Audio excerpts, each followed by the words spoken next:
ಕಡಲೆ ಇರಲಿ, ಹಲಸಂದೆ ಬೀಜ, ಕಪ್ಪು ಕಡಲೆ ಅಥವಾ ಬಿಳಿ ಕಡಲೆ, ಎಲ್ಲವೂ ಸ್ವಾದಿಷ್ಟವಾಗುತ್ತೆ.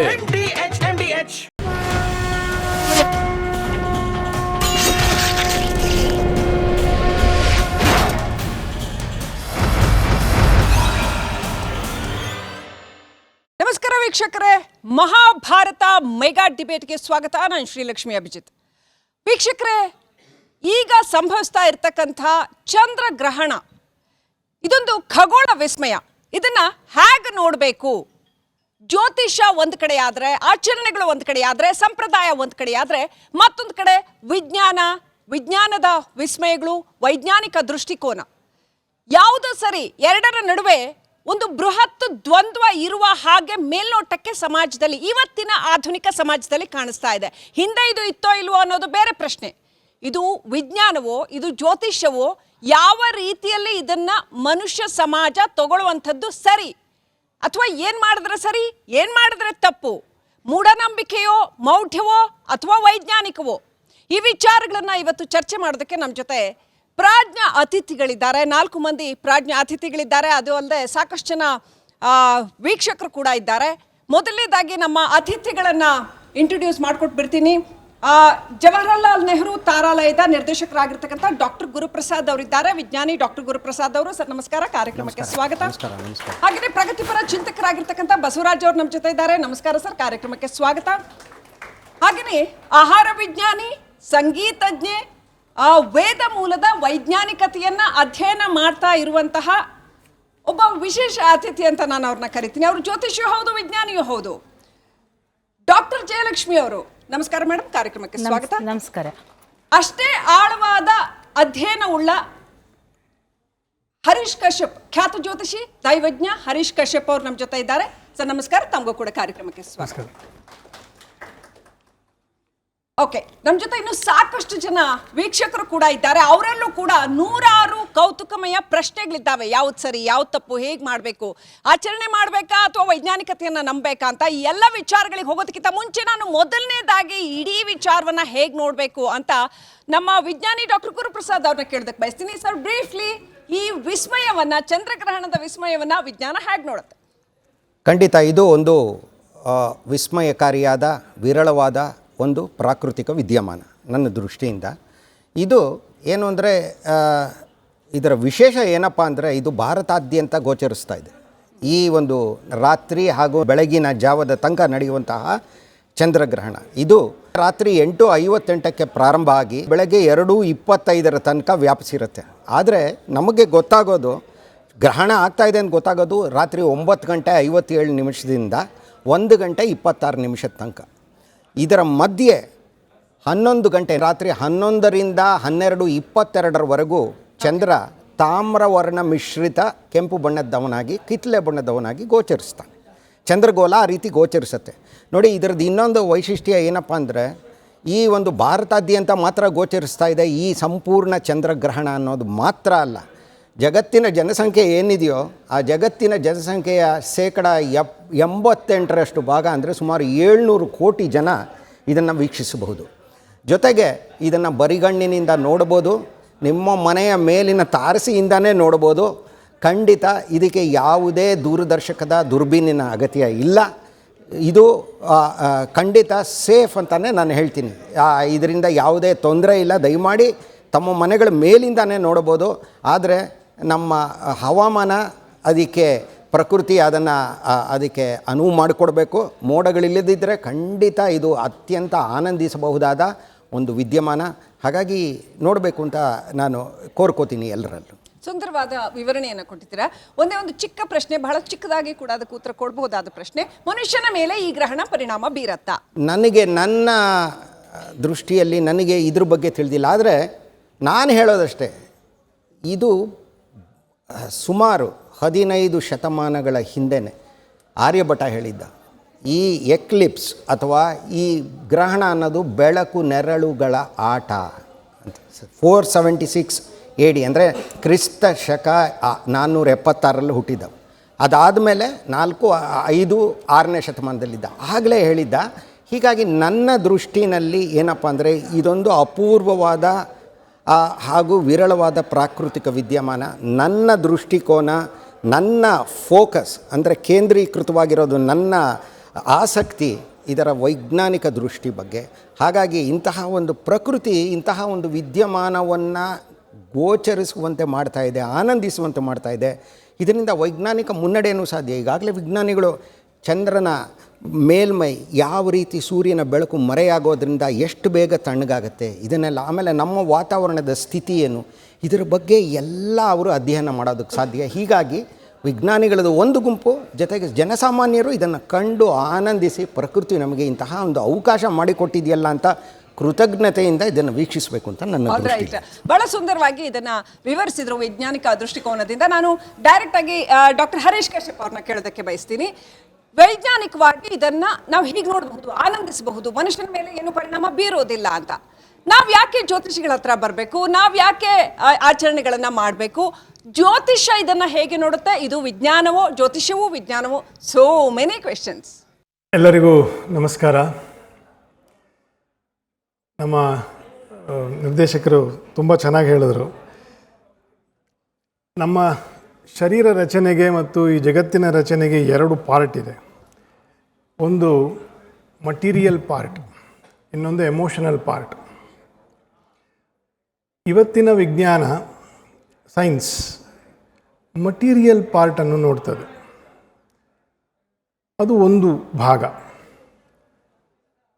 ಧರ್ಮಶಾಸ್ತ್ರಗಳು ನಮ್ಮಲ್ಲಿ ಮತ್ತು ಈ ಜಗತ್ತಲ್ಲಿ ತುಂಬಿರ್ತಕ್ಕಂತಹ ಎಮೋಷನಲ್ ಪಾರ್ಟನ್ನು, ಅಂದರೆ ಭಾವನಾತ್ಮಕವಾಗಿರ್ತಕ್ಕಂತಹ ವಿಷಯ. ಪ್ರಾಣಿ ಮಾತ್ರ ಜಗತ್ ನ ಅಭಾವೇ ಭವತಿ ಅಂತಂತ, ಅಂದರೆ ಪ್ರಾಣಿ ಮಾತ್ರವಾಗಿರ್ತಕ್ಕಂಥ ಜಗತ್ತು ಭಾವನೆಯ ಅಭಾವದಿಂದ ಸೃಷ್ಟಿಯಾಗಲಿಕ್ಕೆ ಸಾಧ್ಯ ಇಲ್ಲ. ಭಾವನೆಯಿಂದ ಜೀವ ಜಗತ್ತು ಸೃಷ್ಟಿ ಆಗಿರ್ತಕ್ಕಂಥದ್ದು ಅಂತಂತ. ಹಾಗಾಗಿ ವಿಜ್ಞಾನವು ದೊಡ್ಡದೋ, ಜ್ಯೋತಿಷ್ಯವೋ ಅಥವಾ ಧರ್ಮಶಾಸ್ತ್ರಗಳು ದೊಡ್ಡದೋ ಅಂತನ್ನೋ ಒಂದು ಚಿಂತನೆಯೇ ಅದು ಅಪ್ರಬುದ್ಧ ಚಿಂತನೆ, ಅಥವಾ ಒಂದು ನಾಣ್ಣುಡಿಯಂತೆ, ಒಂದು ಕ್ಲೀಶೆ ಅಂತಂತೇನು ಹೇಳ್ತೀವಿ, ಎಲ್ಲದನ್ನೂ ವಿಜ್ಞಾನದ ಕನ್ನಡಕದಲ್ಲಿಯೇ ನೋಡಬೇಕು ಅಂತನ್ನುವ ಈ 10-20 ವರ್ಷದ ಏಳಿಗೆ ಏನಾಗಿದೆ, ಇದರ ಒಂದು ಕಾಣಿಕೆ, ಅದು ಬೇಡದ ಕಾಣಿಕೆ. ವಿಜ್ಞಾನ ಭಾವನಾರಹಿತವಾದದ್ದು, ಹಾಗಾಗಿ ಅಲ್ಲ, ವಿಜ್ಞಾನ today science it self is not, it doesn't deals with emotions, it deals with the matter. Today's science ಆಯ್ತಾ, ಮತ್ತು ಅದು ಸರಿ, ಅದರ ಜಾಗದಲ್ಲಿ ಅದು ಸರಿ. ಹಾಗಾಗಿ ನಮಗೆ ಧರ್ಮಶಾಸ್ತ್ರಗಳಿಗೆ ಎಂದು ವೇದಾಶಾಸ್ತ್ರಾಣಿ ವಿಜ್ಞಾನ ಏತತ್ ಸರ್ವಂ ಜನಾರ್ದನಾಥ್ ಅಂತಂತ ಶ್ರುತಿವಚನ ಇರೋದು. ಇದು ಎಲ್ಲವೂ ಕೂಡ ವಿಜ್ಞಾನವನ್ನು ಒಳಗೊಂಡು ಇರ್ತಕ್ಕಂಥದ್ದು ಜಗತ್ತಿನ ಅಸ್ತಿತ್ವ. ಅಸ್ತಿತ್ವದ ಹೆಸರು ಬ್ರಹ್ಮ ಅಥವಾ ಜನಾರ್ದನಾಥ್. ಹಾಗಾಗಿ ಈ ವಿಜ್ಞಾನ ದೃಷ್ಟಿಯಿಂದ ಜೀವನವನ್ನು ನೋಡಬೇಕು ಅಂತಕ್ಕಂಥದ್ದು ನಾವು ಈಗ ಕಲಿಯೋದು ಬೇಕಾಗಿಲ್ಲ. ನಮ್ಮ ಜೀವನದಲ್ಲೇ ಜೀವನವೇ ವಿಜ್ಞಾನಮಯವಾಗಿದೆ. ಹಾಗಾಗಿ ಇದನ್ನು ವಿಜ್ಞಾನವು ದೊಡ್ಡದೋ, ಜ್ಯೋತಿಷ್ಯವೋ ಅಥವಾ ಧರ್ಮಶಾಸ್ತ್ರಗಳು ದೊಡ್ಡದೋ ಅಂತನ್ನೋದು ಈಗಿನ ಕ್ಲೀಶಕ ಅಭ್ಯಾಸ. ಹಾಗಾಗಿ ಅದಕ್ಕೆ ವಾದ ಮಾಡೋದಕ್ಕಿಂತ ಅದನ್ನು ಸೈಡ್ ಮಾಡಿಬಿಡೋದು ಭಾಳ ಬುದ್ಧಿವಂತರ ಲಕ್ಷಣ. ವಿಜ್ಞಾನವನ್ನು, ಸೈನ್ಸನ್ನು ಅಥವಾ ಮ್ಯಾಟರ್, ಎನರ್ಜಿಯನ್ನು ಅದರ ಜಾಗದಲ್ಲಿ ನೋಡಬೇಕು. ಅದರಿಂದ ಉಂಟಾಗ್ತಕ್ಕಂತಹ ಪರಿಣಾಮ, ಜಡಕ್ಕೂ ಪರಿಣಾಮ ಉಂಟು. ಮರ, ಗಿಡ, ನದಿ, ನೀರು, ಇದರ ಜಡ ಏನಿದೆ ಅದಕ್ಕೂ ಪರಿಣಾಮ ಉಂಟು, ಜೀವರಿಗೂ ಪರಿಣಾಮ ಉಂಟು.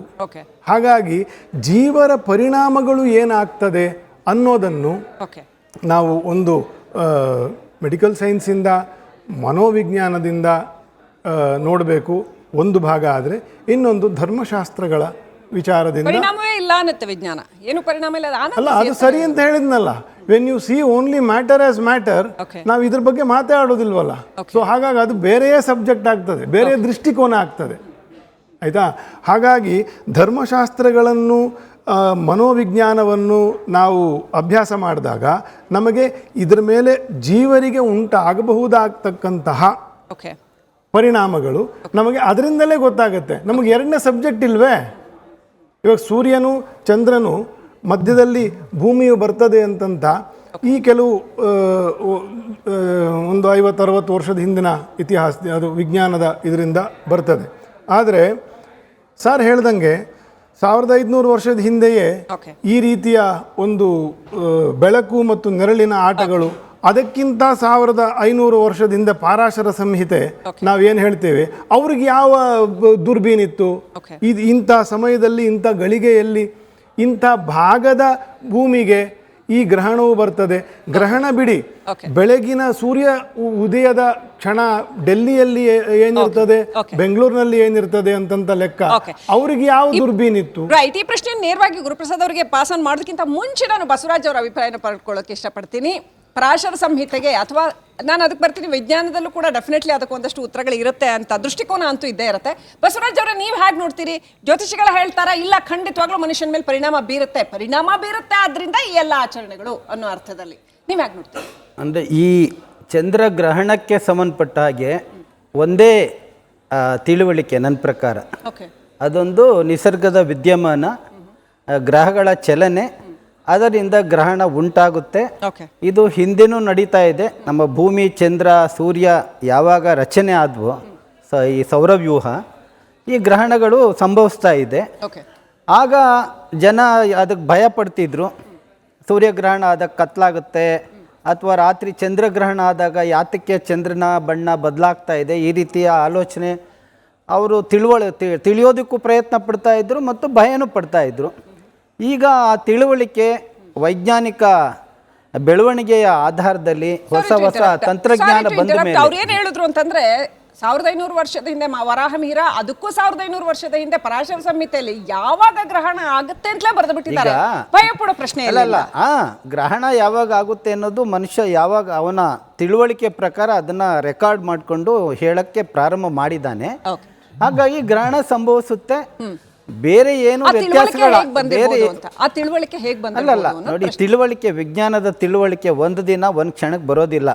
ಮನುಷ್ಯ ತನ್ನ ವಿಕಾಸದ ಹಾದಿನಲ್ಲಿ ಬದಲಾವಣೆಗಳನ್ನ ರೆಕಾರ್ಡ್ ಮಾಡಿಕೊಂಡು ಅಧ್ಯಯನ ಮಾಡಿಕೊಂಡು ಹಂತ ಹಂತವಾಗಿ ಮಾಡ್ಕೊಂಡು ಬಂದಿದ್ದಾನೆ.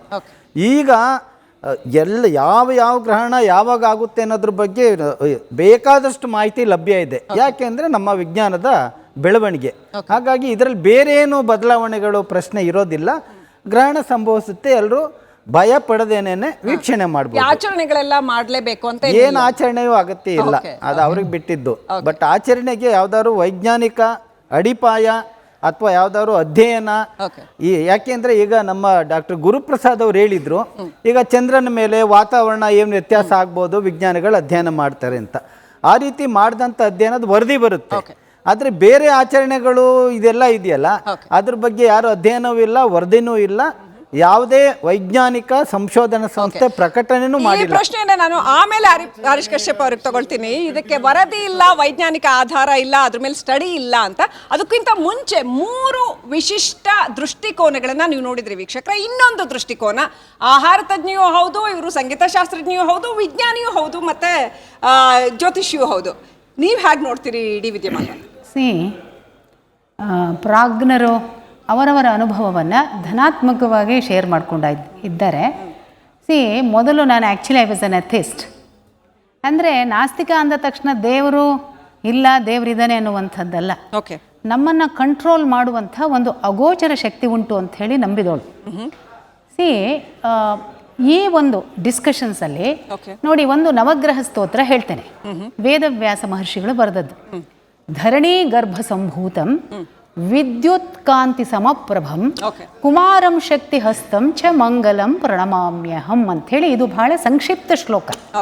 ನಾನು ಕಲಿಯುತ್ತಿರುವ ಈ ವೇದ ಮೂಲದ ಆಚರಣೆಗಳ ನ್ಯಾನೋ ಟೆಕ್ನಾಲಜಿಯ ಮೂಲ ಏನು, ನಮ್ಮ ಈ ವಿಜ್ಞಾನಿಗಳು ಅವರ ಒಂದು ಜ್ಞಾನಾರ್ಜನೆಯ ಮೂಲದಲ್ಲಿ ಸಾದರಪಡಿಸುವಂತಹ ಒಂದು ಫ್ಯಾಕ್ಟ್ ಬೇಸ್ಡ್ ಸಂಶೋಧನೆಯ ವಿಷಯ ಏನು ಅನ್ನುವಂಥ ವಿಷಯವನ್ನ ಕಾರ್ಲೇಟಿವ್ ಟ್ರೆಂಡ್ಸಲ್ಲಿ ಒಬ್ಬ ವಿಜ್ಞಾನಿಯಾಗಿ ಅಭ್ಯಾಸ ಮಾಡಿದವಳು, ಮಾಡ್ತಾ ಇದ್ದೀನಿ, ಮಾಡಿದವಳು ಅನ್ನೋಕ್ಕಾಗೋದಿಲ್ಲ, ಮಾಡ್ತಾ ಇದ್ದೇನೆ. ಈ ಶ್ಲೋಕದ ಏನು ಅರ್ಥ ಬರ್ತದೆ ಅಂದರೆ, ಕುಜನ ಮೇಲೆ, ಕುಜ ಅಥವಾ ಮಂಗಳನ ಮೇಲೆ ವಿದ್ಯುತ್ ಕಾಂತಿ ಸಮಪ್ರಭಂ, ವಿದ್ಯುತ್ ಕಾಂತಿಯ ಅಗ್ನಿ ಉಂಟು ಅಂತ ಹೇಳಿ ವೇದವ್ಯಾಸ ಮಹರ್ಷಿಗಳು ಹೇಳಿದ್ದಾರೆ. ತುರಿಯಾವಸ್ಥೆಯಲ್ಲಿ ಹೇಳಿದ್ದಾರೆ ಅವರು. ತುರಿಯ ಅಂದರೆ ಮನುಷ್ಯ ಧ್ಯಾನಾವಸ್ಥೆಗೆ ಹೋದಾಗ ಈಗ ನಾವು ಏನು ಜೀವನ ಮಾಡ್ತೇವೆ, ಈಗ whatever the discussion we are proceeding and preceded, ಇದು 3 ಡೈಮೆನ್ಷನ್ ವರ್ಲ್ಡ್ ಅಲ್ಲಿ ಸತ್ಯ ಅಂತ ಹೇಳ್ತೀರಿ. ದಯಮಾಡಿ ಒಂದು ನಿಮಿಷ ಕೇಳಿ. ನಿಮಗೆ ಗೊತ್ತು, ಇದು ನೀವೇ ಕಂಡ ಹಾಗೆ, ನಿಮ್ಮ ಜೀವನದಲ್ಲಿ ನೀವೇ ಕಂಡ ಹಾಗೆ, ಇದು ಕೋಳಿ ಮೊದಲ ವಿಚಾರ. ಇದು ಹಾಗೆ ಬೇಡ, ವಾರಗಟ್ಲೆ ಬೇಕು ಅಥವಾ ವರ್ಷಗಟ್ಲೆ ಆದ್ರೂ ಮುಗಿಯದ ಒಂದು ವಿಷಯ ನೋಡಿ. ಅಲ್ಲಿ ನಮ್ಮ ಈಗ ಸೈಂಟಿಸ್ಟ್ ಆರ್ ಪ್ರೂವಿಂಗ್, ವಿಜ್ಞಾನಿಗಳು ಕುಜನ ಮೇಲೆ ವಾಲ್ಕೆನೋಸ್ ಇದೆ ಅಂತ. ಅದು ವಿದ್ಯುತ್, ಅದನ್ನ ವಾಲ್ಕೆನೋ ಅನ್ನುವಂಥದ್ದನ್ನ ವಿದ್ಯುತ್ ಕಾಂತಿ ಸಮಪ್ರಭಂ ಅಂತ ಹೇಳಿದ್ದಾರೆ. ಯಾರು? ವೇದವ್ಯಾಸ ಮಹರ್ಷಿಗಳು. ಇದು ಒಂದು ವಿಷಯಕ್ಕಾಗ್ತದೆ. ಈವನ್ ಗುರುವಿನ ಮೇಲೆ ಹಿಮಕುಂದ ಮೃಣಾಲಾಭಂ ದೈತ್ಯಾನಾಂ ಪರಮಂ ಗುರುಂ ಅಂದ್ರೆ ಇಡೀ ದೈತ್ಯಾನಾಂ ಪರಮಂ ಗುರುಂ, ಎಲ್ಲ ಈ ಸೋಲಾರ್ ಸಿಸ್ಟಮ್ ಅಲ್ಲಿ, ಸೌರವ್ಯೂಹ ವ್ಯವಸ್ಥೆಯಲ್ಲಿ ಗ್ರಹಗಳಲ್ಲಿ ಗುರುವಿಗೆ ಅತ್ಯಂತ ಹಿರಿಯ ಗಾತ್ರದ ಗ್ರಹ, ದೊಡ್ಡ ಗ್ರಹ, ದೈತ್ಯ ಗಾತ್ರದ ಗ್ರಹ ಅಂದ್ರೆ ಹಿಮದಿಂದ ಆವೃತನಾಗಿದ್ದಾನವನು. ಅಂದ್ರೆ ನಾವು ಫಾಕ್ಸ್ ಸರ್ಕಲ್ಸ್ ಇದೆ ಜುಪಿಟರ್ ಸುತ್ತಲ, ದೊಡ್ಡ ಗ್ರಹ. ಅವನೇನ್ ಮಾಡ್ತಾನೆ ನೋಡಿ, ನಮ್ಮ ದೇಹ ಪಂಚಮಹಾಭೂತಗಳಿಂದ ಮಾಡಲ್ಪಟ್ಟಿದೆ. ಅಗ್ನಿ, ವಾಯು, ಪೃಥ್ವಿ, ಆಕಾಶ ಮತ್ತೆ ಜಲ. ಈ ಮೂಲದಲ್ಲಿ ತ್ರಿದೋಷದಲ್ಲಿ ಪ್ರಕೃತಿ ಚಿಕಿತ್ಸಾ ವೈದ್ಯಕೀಯ ಪದ್ಧತಿ, ಆಯುರ್ವೇದ ವೈದ್ಯಕೀಯ ಪದ್ಧತಿ ಉಂಟು. ಈ ಆಯುರ್ವೇದ ವೈದ್ಯಕೀಯ ಪದ್ಧತಿ ಋಗ್ವೇದದ ಭಾಗ, ಜ್ಯೋತಿಷ್ಯ ವೇದಾಂಗದ ಒಂದು ಭಾಗ. ಸೊ ಆದ ಕಾರಣ this works upon nano technology. ನಾವು ಕೇಳ್ಬೋದು, ರಾಹುಕೇತು ಗ್ರಹ ಎಲ್ಲುಂಟು? ರಾಹುಕೇತು ಗ್ರಹವೇ ಅಲ್ಲ, ಚಂದ್ರ ಇಸ್ ಅ ಸ್ಯಾಟಲೈಟ್ ಅಂತ ಸೈಂಟಿಸ್ಟ್ ಹ್ಯಾವ್ ಪ್ರೂವ್ಡ್ ಇಟ್. ಇದು ಉಪಗ್ರಹ ಏನಾಗ್ತದೆ, ಅವರ ಜ್ಞಾನದ ಒಂದು ಅನುಭವದಲ್ಲಿ ಅದು ಉಪಗ್ರಹ,